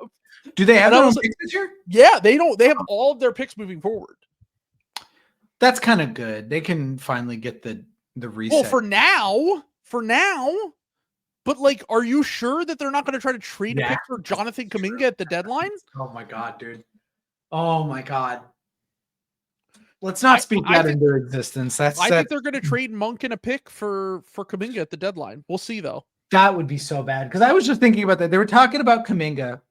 And I was thinking about like, what can you realistically get back for Kuminga? Because they're talking about like Lauri Markkanen. I'm like, shut the fuck up. That's not happening. What are you talking about? Are we sure? Markkanen, I understand Markkanen gets paid a lot of money and it's like not like a valuable contract. Lauri Markkanen is also like has made an all NBA team. I don't disagree. He's a very good player. What I'm saying is that like, do you think the Jazz are having a little bit of buyer's remorse with that contract? And like, you could still get far out Warriors picks, which is if I'm the Jazz, that's why I would have traded him to the Warriors in the first place. I don't think do you think the Warriors are going to put it's too hard. It's too hard to make work anyway. Someone told me with the second apron, it's almost impossible. Yeah, that's what I'm saying. Like it's too hard. But like, honestly, like if I were the Jazz, I would absolutely, if there were a legal deal I could make work, I would consider doing something like that. They should trade Lauri. I'm not saying we shouldn't. No, I know. Lauri Markkanen, but I've been saying forever now that it's like, why are you wasting Lauri Markkanen on this team? And then you just drafted Ace Bailey, who's like best case scenario was Lauri Markkanen. Yeah. So I'm glad now that Kuminga, it's obvious to Bill that Kuminga sucks, that he has his new version of Kuminga and Ace Bailey. It's actually really awesome that he can say that he looks like Kevin Durant in the preseason. I think it's cool. Yeah, no, I think it's great. I think it's awesome. I think it's awesome we can all pretend like this guy can dribble a basketball. Is this a safe space? Can I admit something to you? Yeah, don't even. I'm not completely out on Disgrace Bailey, I have to say. We had the conversation on the Patreon episode. I literally said this is a good situation for him. Yeah, it is. I literally said, like, if Ace is going to work, it's going to be with a coach like Will Hardy in a no pressure situation like Utah, and they will maximize. Now, I think that role looks closer to Michael Porter Jr. than Kevin Durant. Oh, for sure. It's like, which is why I just am like, once again, I know this will drive me insane, especially because now it will be like, how did the Sixers pass on this guy? It's like, he didn't even work out for us, and he told us not to draft him. Like, I never wanted him in the first place, so now this is going to drive me insane forever. I keep forgetting why you get wound up about Ace Bailey, because it's so fucking annoying, dude. It's a Sixers agenda thing again. Just stop saying that he can dribble. Like, people are like, hey, look at his handle. I'm like, he can't dribble. He literally takes 2 dribbles and shoots. And then it drives me insane. It drives me absolutely fucking insane. Shout out to Jonathan. I keep saying Disgrace Bailey. It makes me laugh every time. It's legitimately one of the best slander names in the history. Even if Ace is good, I will still have to call him. That's what I'm saying. I want to keep calling him. Like, I want him to be doing like 20 like 8 and like 1, and I'm like 60% true shooting, and I'm still calling him Disgrace Bailey every podcast. That's what I want. Like, all-star Disgrace Bailey. I'm calling him Disgrace Bailey because he's ruining their tank. Disgrace Bailey. He made the Jazz win 20 more games than they should have.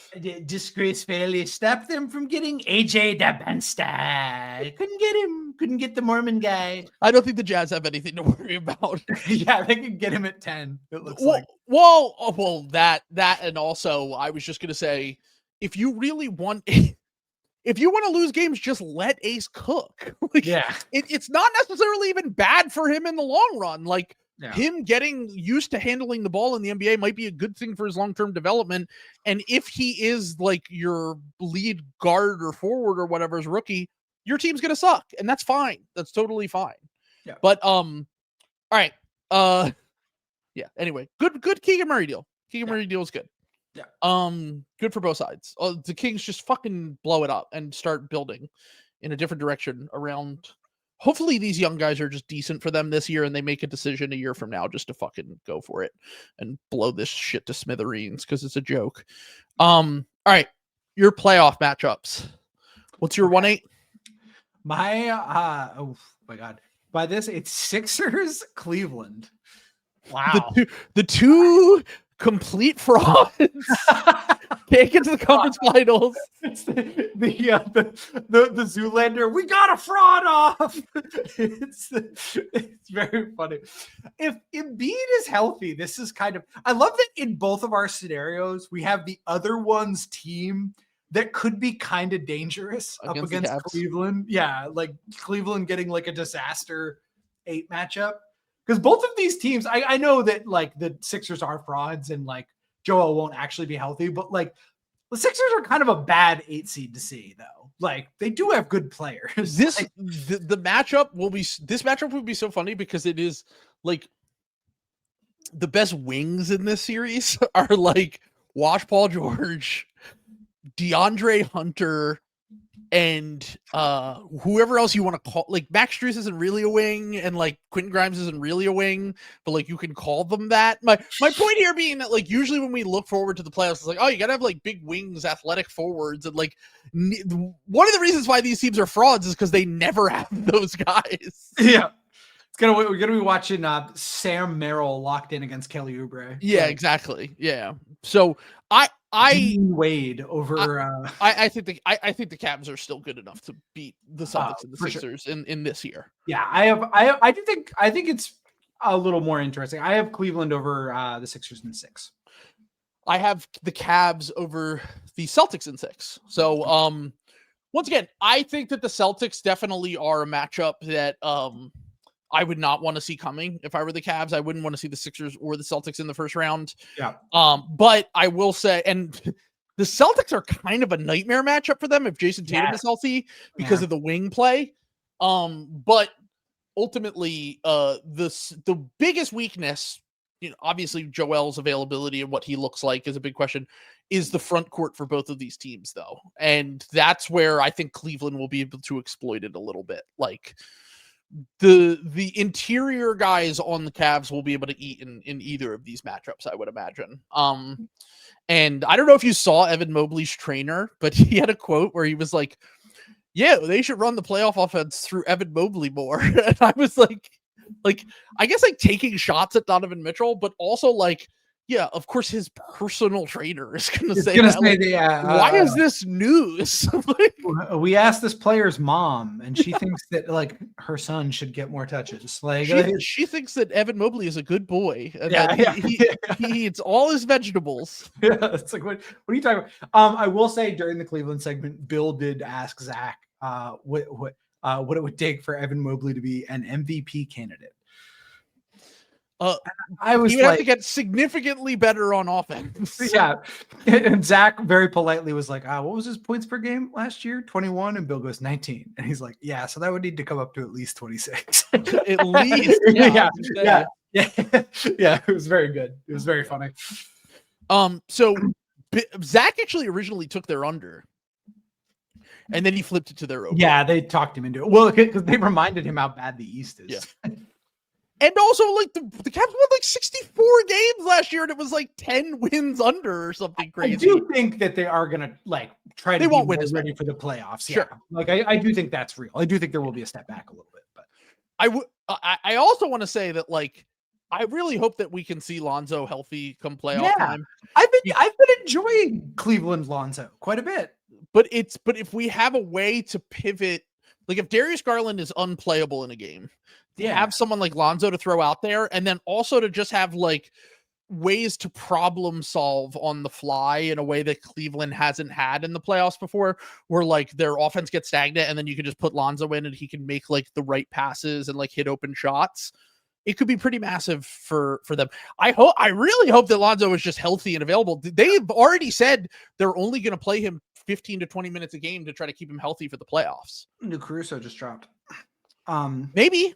Yeah, they left the Bulls and immediately joined a contender and was load managed and then became great in the playoffs. I think that's the exact type of gamble that the Cavs. I think that was a great trade. Like in retrospect, I'm mad for saying I didn't really like it for the Cavs, and the reason I didn't was because I was like, you just let Ty Jerome walk, and now you're replacing him with a player who's never available. But like, I don't know, Ty Jerome missed the whole first season for the Cavs too when he signed with them, and like he wasn't expected to be that good. We know Lonzo's good when he's healthy. I just hope that we can get the real Lonzo Ball for 50 games or whatever. I think the more important thing is that Lonzo, they don't have a player like Lonzo, really. Like you're filling a role that you didn't have before. Like Ty Jerome and Darius Garland are like too small.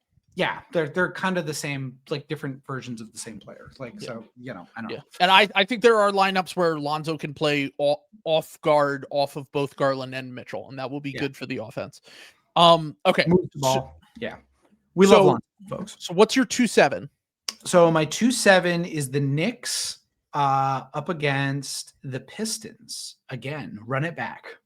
Run it back, second straight year. What do you have for that? I really want to, but I can't get there. I'm saying Knicks in 6. Unfortunately, I'm being boring. I'm running it. I wanted to get there with like a Pistons in 7, but like that was the team I was going to say. Last year you did it with the Knicks, where you were like fading, making fun of them all year, and then they beat the Celtics in the playoffs, which is why I would love if the Raptors and the Celtics played in the play-in, because we could stream it and have your live reaction, and all of Canada would tune in. It's not funny. It's not funny. No, we got a lot of because the 2 straight years in a row, we've gotten a lot of great content out of the Knicks beating our teams in the playoffs. Awesome. I am kind of bad about the thing about that. I'm like not even like mad at like Knicks fan, like because they should like. I'm like I was so mad at the team. Like I was so mad at the team. How could you make me look so stupid? It's always very funny when it's like I get invested into a team and then I take it personally that they could let me down. Exactly. No, that's what I was like screaming at Jason Tatum like 30 seconds before he tore his Achilles. No, I remember. I remember very vividly. That was an iconic stream. What a night that was. Jesus Christ. That is like some of the most emotionally tilted. Some are saying it was the biggest collapse in New York in 24 years. A second Dominican has hit the tower. Did you see that? No, it's Vladimir Guerrero with the eliminated. Yeah, a second. They said a second Dominican has hit. If you don't know the reference there, that sounds very strange. Yeah, it was David Ortiz. They were talking about David Ortiz, Vladimir Guerrero Jr. I did see that. That was a great Photoshop. It was very funny because it was on MLB Twitter and not. It's annoying to do the like NBA Twitter is so much cooler than every other Twitter, but like it is genuinely like very. No, it's so much more deranged than every other sports Twitter. Well, yeah, and I know like it sounds lame when you like try to like my sport's better, but like genuinely it was very funny to go on MLB Twitter and like the first like 70 comments are like, this is so upsetting. You can't say this. How dare you? How dare you? And I go back to like the scrappy, like this y'all beams, like replies. And they're all like, oh, fuck yeah. Like reaction gifs. Yeah, it's all reaction gifs. Like, let's go. Best tweet of the year. It's really good. All right. So I have in my 2-7, I have the Knicks and the Heat. I have the Knicks winning in 5. Yeah, I think the Knicks are built for the playoffs. I think the Heat are going to have. I've been encouraged by Khalil Ware. Like I'm not taking too much from preseason, but I think he's going to have a nice year. Tyler Hero's out to start the year. Spo always gives them a top 10 defense, but like life's just going to be tough. Post Jimmy Butler until you can find a new star. Like that's just kind of the reality for them. And I could see them, being a pain in the ass to play, but I think the Knicks would easily handle. They just are way more talented than this Heat team. So, all right, my 3-6 is Magic Pistons. What do you have in your 3-6? I have Magic Bucks. So in the first round, wow, this is the ultimate test for you because we used to argue over this because I've been like the Bucks suck. You were saying it was because of Damian Lillard. I was saying because they have one good player. Mm-hmm. And the Magic very clearly have more talent than the Bucks on a well-rounded basis, but the Bucks have the best player in the series by a fairly wide margin. This is the like ultimate goes 7 series, like Giannis just turning it into it. This is going to be an ugly fucking ass series that goes 7. I think Orlando like gets over the hump. But just because Milwaukee just doesn't have the horses, but like that's just what Giannis does when he's like undermanned. Like he just turns this shit into like a fucking like And I think that this is the like Orlando finally getting a playoff win, in a 7-game series, like slugfest. You got to go through the who will be the MVP, if I'm correct. Like, I think it's a good trial by fire for like Orlando, to be totally honest. And I think you kind of need that baptism when you're a good young team, when you're getting your first playoff win. Like, you kind of do need to have one of these, even if it is like a dog shit Bucks team. So I think the Magic would smack the Bucks. I don't think the Bucks are built for the playoffs at all. I will go, but in my series, I had Magic and Pistons. I have the Magic in 7. Yeah, kind of a similar idea. I think that the Pistons will be able to scrape out some more wins. I still think the Magic's playoff offense is going to take some time. That's my thing. Like, I just don't think that they're going to be. It's going to be a little ugly to start for sure. You're not wrong in that regard. I think this would be a very ugly series. I think that the Pistons and the Magic both want to punch you in the face. I think every Magic playoff series is going to be kind of in a. That's probably true. Drag you down into the mud type shit. Yeah, I was going to say, but I'll take the Magic to win their first playoff series with this core. I certainly think that Cade and the rest of the guys on the Pistons will put up a good fight, but I just think the Magic ultimately have more talent, and I sneaky really like the Magic as a playoff team. 1 through 8. Like, I think they come playoff time, they have one of the more well-balanced rotations in the NBA. Like, I wouldn't be shocked if they make the conference finals. We'll get to whether I pick them to take them there, but I'm not putting it out of the question that like there's a world where the Magic even make the NBA finals, but I still think it's a little bit too early for that. And we'll get to why in a second. So what was your 4-5 matchup? It's Atlanta, Boston. Again, another classic. Another classic. So how many games is Boston winning? 6. You were unbelievable, dude. I'll see you in April. I'll see you in April when this comes true. Okay. Kristaps Porzingis, you are in the mud. We are euthanizing you on the court, big dog. So I have the Bucks and the Hawks here, and I'm putting Hawks in 6. Oh, okay. I just don't think you can win with one good player in the playoffs anymore. And that's what I've been saying. I know that Miles Turner is also decent, to be clear. Like, I'm not, no shade to Miles Turner. I just think that depth and quality rotation players is more important in the playoffs than it ever has been. I think that I trust the Hawks to have a more well-balanced roster. Now, the one factor that we're not factoring in here with the Hawks, it is Giannis breaks. I don't care about that. That doesn't matter. We just did this with I know the Pacers made the finals, so you can retroactively say that it doesn't matter because it does matter. Like they lost in 5 in the first round. This is or 5 or 6 or whatever it was. 2 straight years. I know Giannis was out the one. I don't care. You can't win in the NBA playoffs with one good, truly elite player. Now, the Hawks only have Trey Young and then a bunch of question marks. So the argument against that would be like, what if the Hawks just really have a weird vibes year? Yeah. Has been a thing. Totally on the table, especially with Trey Young as your best player. Trey and the contract. Like, Trey's a free agent. I can't tell. I think he's just doing the LeBron thing that LeBron just did with the Hennessy ad. Because he tweeted, "Oh, business as usual," with a crying face, like in quotes, like, "Oh, it's just business as usual. Don't take it personal," basically. And or I think it's just business. Don't take it personal, to be exact. And my thought was, oh, this has got to be about his contract. And then he said he was going to have a sit down with Lefko. And I was like, this is for a fucking shoe or something. Like, it's never we're just so past the point of ever having anything actually happen when that is like a setup for, like on social media teasing. It's always a product because we live in the cloud era now where it's all just about making more money and making as much money as you possibly can. Trey, you had something that you wanted to say. Yeah. Thanks for letting me join you today. I wanted to talk about, my contract situation and about how Atlanta has been a real big community to me. They've been, I've had some great neighbors here, and like a good neighbor, State Farm is there. Wow. It's Jake from State Farm. who is a different guy now from the original ad. Where that comes from. Yeah, he has changed races. The race swap. No apparent reason. Swap.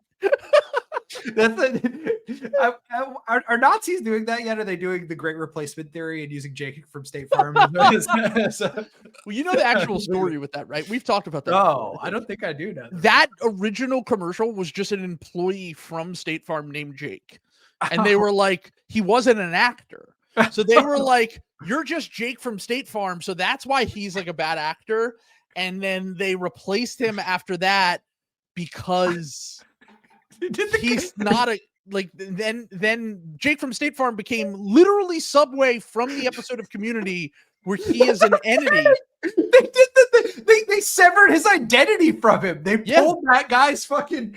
They're like, hey, this social security number isn't yours anymore. We'll give you a new one. Your new name is Frank. Your name is Jake. No, you're not. Yeah, you have to go into witness protection now, Jake from original Jake from State Farm. Yeah. And then the real Jake from State Farm, the black Jake from State Farm, had to change his name to Jake, and then his last name is literally from State Farm. All one word. Yeah, it's German. It's got the hyphenations from State Farm. From State Farm. Don't ask why his family was in Brazil. It is very funny to think about him like being like Obi-Wan Kenobi, where he's on like the moisture farms in Tatooine, the original Jake from State Farm. Jake from State Farm. That's a name I've not heard in a long time. Quite some time. A long time. So, but no, the Hawks could have a weird vibes here. Yes. Because of the Trey Young contract situation, and like if Porzingis misses time and then they underperform, that's definitely on the table. I'm not saying that it isn't. Okay. Having said that, I'm still taking them to win here. I think the Bucks have been really underwhelming in the playoffs since they won the title because they put too much on one player. And I think that you need to have legit quality rotation players, even if you have one of the 2 or 3 best players in the NBA.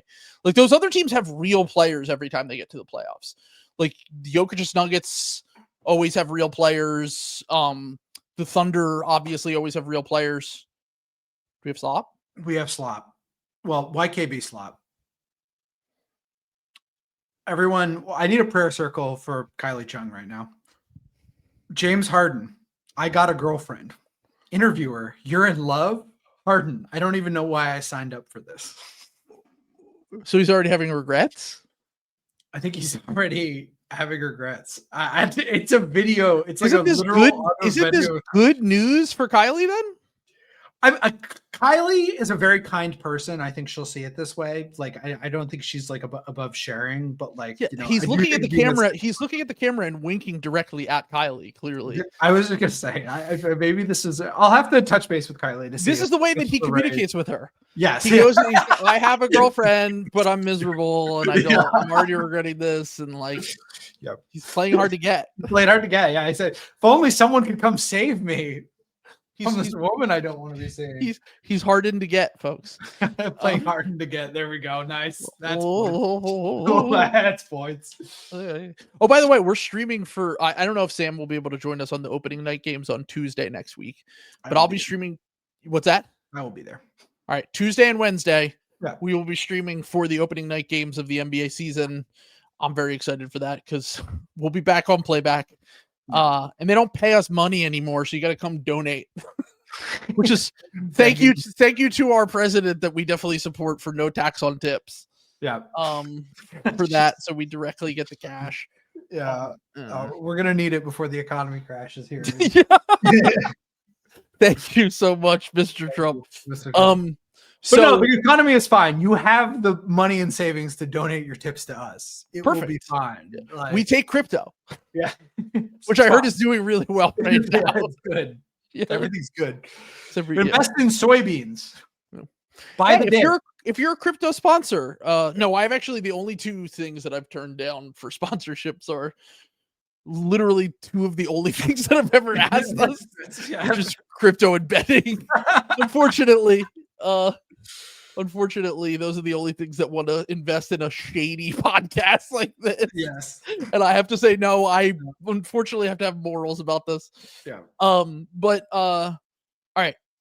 So your first round, so we're all set for the second round then, right? We have our second round matchup set. Yep, we have our second round matchup. So my your 4-5 was Celtics. Yeah. Oh, you mean the 1-4? Yeah. Celtics was 4-5. So now this is Cleveland, Boston. Are you going to pick the fucking Celtics to go to the Eastern Conference Finals? You're ridiculous. You just had them in. Hold on. I'm thinking it through. You're unbelievable. You can't go from they're a play-in team to they're making the conference finals just on a whim. So first of all, I can. That's actually, I possess free will, and that is something I can do. Second of all, no, I'm not going to do that. I do have to be realistic. The Celtics do have like the worst front court in the NBA. Will they be starting Kata in the playoffs? Yeah, it would be like Kata. Like they would have Jason Tatum back. So you have Jason Tatum at the forward, sure. But like you do have like a center rotation. You're going from Al Horford and Luke Cornett and like Kristaps Porzingis to Luka Garza, Xavier Tillman, Neemias Queta. Basically the exact opposite of what happened we just talked about with the Magic, going from like Cole Anthony and Wash Corey Joseph to Desmond Bain. And first of all, put some respect on Cole Anthony's name, because in that Orlando-Milwaukee matchup, he's part of the reason that series is going 7. Oh yeah, no. Did you literally hear Bill say that he likes Cole Anthony for the Bucks, that he thinks he can close games for them? And then I was like, yeah, because you and Sam Sheehan are the same person. I was gonna say because that's my goat, and he's on the. I love that Bill. It is very funny to watch Bill speed run like what's been happening to me with my Dallas optimism. Like Bill thought everyone was going to join him on the Dallas like optimism train, and he's like flabbergasted that everyone's like, well, no, Anthony Davis gets hurt every year, and he's like, but Cooper Flag loves to win. And I'm like, he's a winner house. That's so true, Bill. He's a psychopath. He loves winning. And I'm like, that's so true, Bill. No, I'm picking Cleveland in 6. The front court depth is like this is the Celtics will just be too much food rebounding. But I thought about it. The wing matchup is tough for the Cavs. I will give you that. Yeah. Like I think this is still their weak point, and like that's the Celtics' strength still. Even after all of this, it's still their strength with Jason Tatum and Jaylen Brown. I do think the Celtics do have a pretty healthy like psychological advantage. Like I think if like the Cavs, there's a lot of pressure on the Cavs. Full house money for sure. Yeah, it's very much like the Heat before. That's what it's honestly like very similar. Like where it's like if you lose game 1 at home, it gets real creaky real fast, and guys like Jared Allen are not exactly like proven under pressure. Like someone needs to take the devil magic with the Pacers having an off year here, because the Heat got it taken from the Pacers. I'll bet on my team having the devil magic that I'll get to here. I'll bet on my team. Also, I do just want to point out, you talked about the Mavericks, which we'll talk about them more in the Patreon episode later this week when we do the Western Conference version of this. Yeah. Watching them in preseason has been one of the funniest experiences, because literally it's like anytime Anthony Davis is out there, everyone just seems kind of miserable. And then they put Anthony Davis on the bench and they're like running, and it's like Cooper Flag and Lively and PJ Washington, and they're like this fun young upstart team. And then they put Anthony Davis at the 4 and they look like the 2020 Sixers where they have no shooting and no ball handling. And like, once again, why I'm a little bit lower on them is just like they got to figure that out. Like I don't think that they're going to be actively bad with Anthony Davis, but like he's looked kind of rough in preseason. Once again, he's playing himself into shape. I'm sure that's a big part of it. I know he famously like doesn't touch a basketball for months during the off season to keep himself healthy. And we'll see how that ends up working out. They are massive. The other night they started. Did you see their starting 5? Yes. Yeah, they start Cooper Flag at point guard. Let's fucking go. So they had Flag, Clay, PJ Washington, Anthony Davis, Lively. The spacing was gross, but it was, the Jazz really struggled to score in that game. And the Jazz have not had a problem scoring. Like part of the reason why Ace was cooking in preseason. Jonathan, is that true? Jaren Jackson's back. Yeah. Wow. Yeah. Okay. I saw that Jaren Jackson which is big for them because they already have a bunch of front court injuries for the Grizzlies. They needed that so bad. Their center rotation is a fucking mash unit. Like, yeah. Anyway. So yeah, I might be tuning in. Might be tuning in for that one. Yeah, I might hop off and do that after this. Yeah. But all right. So my second round matchup here that I had was the Cavs and the Hawks. I like that. That's a fun matchup. I'm taking the Cavs in 6. I think they finally get over the hump. I think the Hawks are still a little bit away. I do think the wing and forward rotation thing here, though, is going to be really a tough selling point for the Cavs. And both of their first and second round matchup against the Celtics and the Hawks, if it were to break this way, like they have a massive advantage. The Hawks have a massive advantage in that regard. Porzingis' availability, I have a big question mark about. Trey Young's ability to score in the playoffs has been really bad ever since that 2021 season. I think that Cleveland will be able to handle him. And I think Cleveland finally gets over the hump and makes it to the Eastern Conference Finals. And my other matchup is Knicks versus Magic. I also have Knicks versus Magic. I have the Knicks in 7. I have Orlando in 7. So you're not picking the Knicks to get to the conference finals for the second straight year after they owned you last year? Yes, correct. All right. Correct. So you think that did you have the Magic and the Bucks in the first round? I did. I also had that going 7. So you think the Magic and the Bucks would go 7, and also the Knicks and the Magic would go 7? Yes, I absolutely do. You have a perfect brain. Anyway, I think the Bucks are kind of a bad matchup for the Orlando, and I think that the Knicks are. I think that Orlando's kind of a bad matchup for the Knicks. Like, to be totally honest, I really do. All right. I'm just saying. Like I'm sorry. The Bucks optimism is so funny to me. I'm sorry. I can't believe we're doing this. It's like unbelievable. I felt like I was losing my mind listening to Bill and once again, I had them in the 5 seed. I don't think they're terrible. I just think that like they're all like, yeah, Giannis and all these young guys, and I'm like, everyone is. By the way, all the right. thing they were saying on that podcast, where it was very funny when Zach did the vibe check and was like, "So who's dribbling the basketball?" Like, that was very good. The Sixers and the Bucks have built their rosters and their teams as if basketball hasn't changed since 2017, and that they're both starting 3 guards. I'm like, you can't do that anymore. I feel like let me tell you this, Zach Lowe. They were the best 3-point shooting team in the NBA last year. And then Zach just under his breath on low volume. Yeah. On medium volume. Yeah. He said he was medium, but he's like, also like, will it regress a little bit? Honestly, it could stay about the same just because like Green is a demon, dude. He is. Green's like a really good shooter. They certainly have a lot of shooting. They have built a team that would have been amazing in 2017. Yes. I just think that they have ignored a lot of the other ancillary stuff that honestly, not really to the fault of theirs. It's just they haven't had any resources to now missing on every single draft pick certainly doesn't help, but they have done, I will say, I'm impressed they've been able to build a team that is still in the top 5 or 6 in the East. I will say, like, it is a tremendous accomplishment if they finish where I've predicted them, like, because they have had literally no resources for like 4 years. They burned their draft picks every single year. Like they never hit on draft picks. They never have real cap space. Like this year, like they had to pull some fucking crazy mechanism to get cap space. They've traded all of their other picks. They've lost. They made one of the worst trades I've ever seen in Kuzma for Middleton. It was so funny when they were like, I think LVP. Zach was like, Kuzma's not a bad player. I think he's gonna have a bounce back here. And they're like, what are you talking about? Yeah, that was when Zach. When I was listening to that, because I had just tweeted. Because Zach had just got done saying like that he picked Asar Thompson for most improved player, which I also picked, and I was like, okay. So I said Zach was washed. No, he's back to knowing ball. And then I got in the shower right afterwards, and I'm listening to that. Then he says, Kuzma's not a bad player, and I'm like, oh fuck, he's washed again. He's back to being washed. Are we sure, Zach? Yeah. He'll be there. What 7th man? Like maybe that's survivable. Bill was cooking because Bill said there was something called the LVP where it was the player who plays more than 20 minutes a game and is the worst in the NBA. It's him. Would have won it. We've said this before. Like it's been very obvious that Kuzma is like the worst. Like last year, it probably would have went to Drummond. Not really his fault, but Kuzma is certainly up there. I did tweet out something the other day that if you do want to have some Bucks optimism, in the minutes that Kuzma and Dame didn't play last year, they were a +9 or +12.9 with Giannis on the court.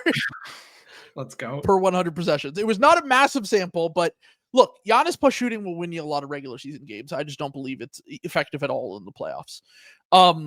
So your conference finals is set at Magic Cavs for you? Yeah, I'm making sure I want to pick Cleveland over Boston. Let me just, okay. Yeah. All right. Yeah. Okay. Yes.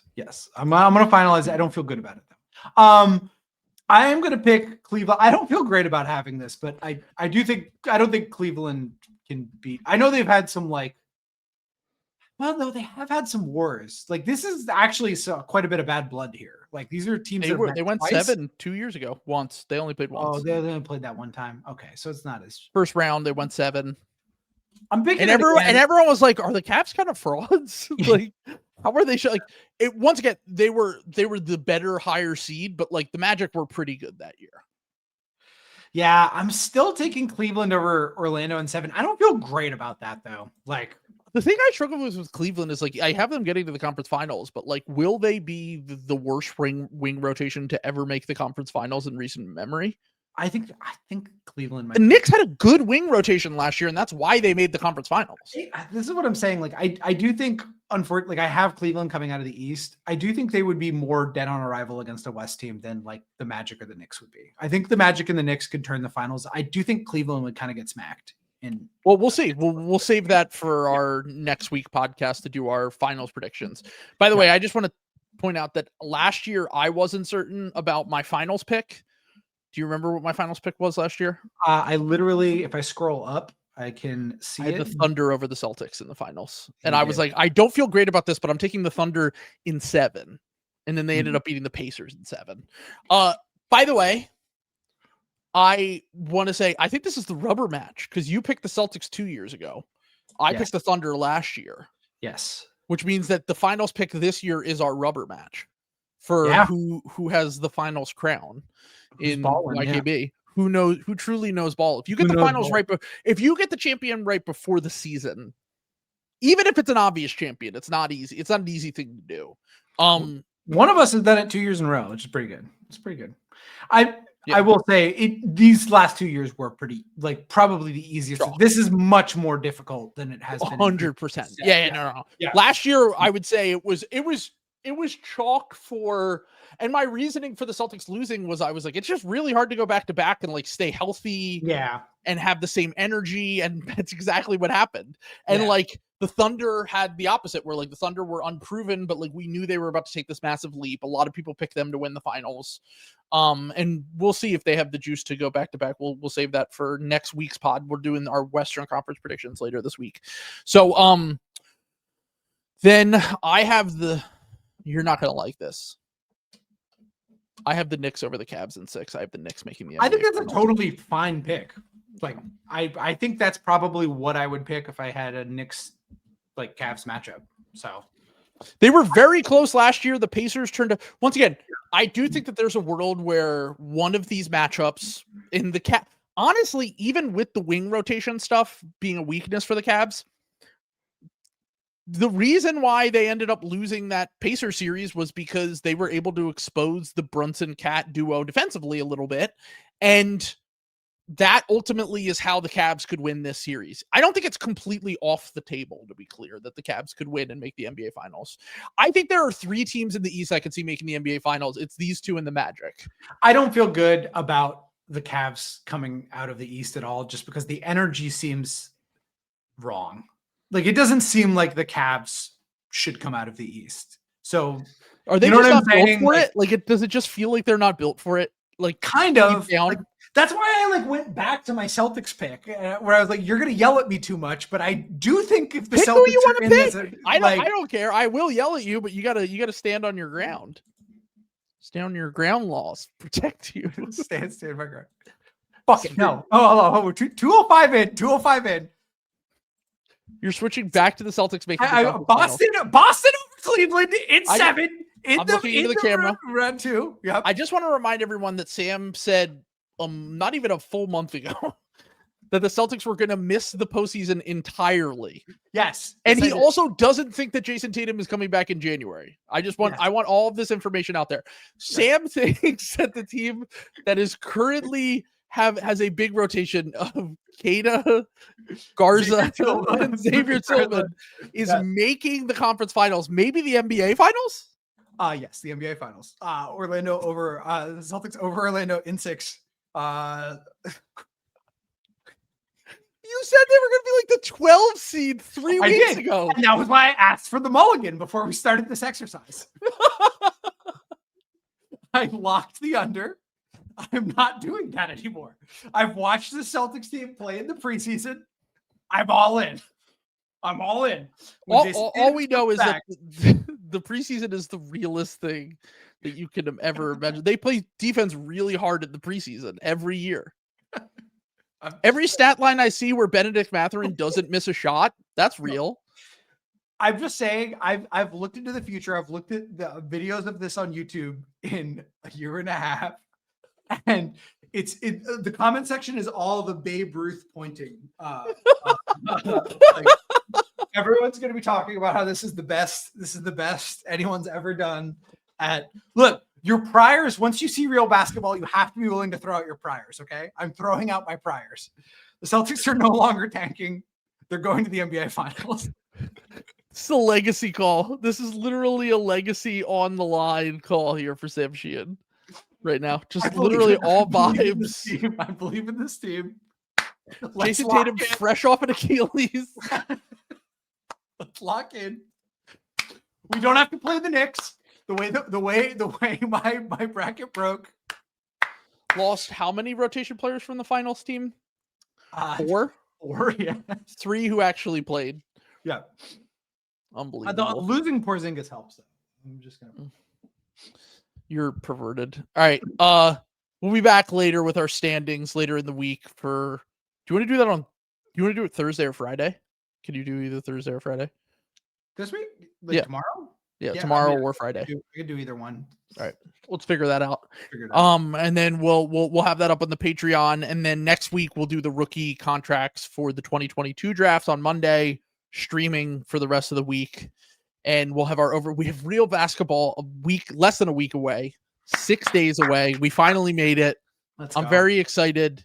I believe that the preseason is as fake as it's ever been this year, so I'm glad that you feel the exact opposite. I'm putting my name and legacy on the line based on Hugo Gonzalez fucking Gonzalez, dude. What are you talking I about? hated the pick. I'm back in. I had a tantrum draft night when we drafted him. He's a rotation player now on a finals team. Hold on, question for you. Yes. You have to tell me what the Anthony Simon salary dump trade is as well. Is it for Terrence Mann? I'm still working on this. I'm still working my way through. Because that's the Terrence Mann is one of the few guys. One of the only ones that works. Where you can dodge the tax, and then I don't think. Let me be clear. I don't think Terrence Mann is good. I actually think that could be fine for you guys. Yeah, I think that would be fine. Yeah. Like he would be like your 6th or 7th man, and it's like he'll be fine. Like. Just coming off the bench and being like an energy guy for you guys. And he makes what, like $13 million a year? Like it's not like a disastrous contract. When Tatum's back, he's guy number 7. And you know for an NBA finals team. Or if there's a Keita leap. Well, he does. Oh, okay. Okay. Garza, let me just say Garza is a screening demon. Okay. He is a demon on the screens. This is deranged. He's such a wide body. I will say I'm also going to get canceled at some point this year because I can't tell Luka Garza and Hugo Gonzalez apart. Did you know Luka Garza is Bosnian? That's another thing I learned this week. I actually didn't know that. No, I thought he was Spanish. I thought he was Spanish too. He is Bosnian, which is okay. Great. All right. He kind of has that vibe. That makes sense. Yeah. No. We'll see. Yeah. Let's go. Incredible. I can't believe I'm giving you this platform to wishcast this into existence. I thought about this long and hard. I've decided Bugs Bunny meme. It's time to go back to the old me. You're ridiculous. It's so funny because you're like, oh no, we're gonna accidentally be too good, and it's like, well, what if we were too good? That's what I'm saying. Instead of being mid good, what if we were actually good enough to make the NBA Finals? Who knows? Maybe we can even win the NBA Finals with our best player missing the first 35 to 45 games. I have visions of the Celtics being like 26 and like 43 in like January, and Mateo and Will just fucking like the Jujutsu Kaisen demons just fucking. The Discord is just spamming the Sam in the Riddler costume emoji over and over again. I can't wait. Then I pivot to this was a reverse jinx all along to make sure that we were tanking. We will be seated. We will absolutely be seated. Yeah. I will say this much. Mhm. I'll make the agreement right now. Yes. If the Celtics make it to the second round of the playoffs, Okay. I will come up to Boston and we will do a Ball live podcast in Boston during the playoffs. Let's go. We will make that happen. We will figure that out. Yes. And I will be willing to eat crow live on stage in the city of Boston. This is amazing. This is so big. This is incredible. This Finally, is how confident I feel that this will not happen. Well, too bad, Trill. I know it's easy for you to make this. Saying the second round is tough. I probably should have said the conference finals, but either way, fuck it, we ball. We look. I know you're feeling confident because nothing bad ever happens to the or nothing good ever happens to the city of Boston in sports, but you will lose this narrative battle. Trill. Yeah, Alex has reminded me that I will lose this narrative battle. Not the Sixers though. It's Trill specifically. Well, all right. So second round, whatever. I'll stand on my word. I'll say it. If the Celtics make the second round this year, standing on business, folks. I'll do it. I'll come up to Boston. I need the Celtics to be good. Like, so I realize that this is what's going to happen. Like, but first we have to sell at the show in Philly. Yes. so that's more important. And then we'll add that. I'm gonna be Jimmy Butler at the scorers table after the Philly live show, the New Orleans show, and then the Boston live show. That will definitely. That will be months. We're spacing it out. We're doing a Joel Embiid pitcher schedule here, so it's fine. It's fine. It'll be fine. Yeah. All right. Peace.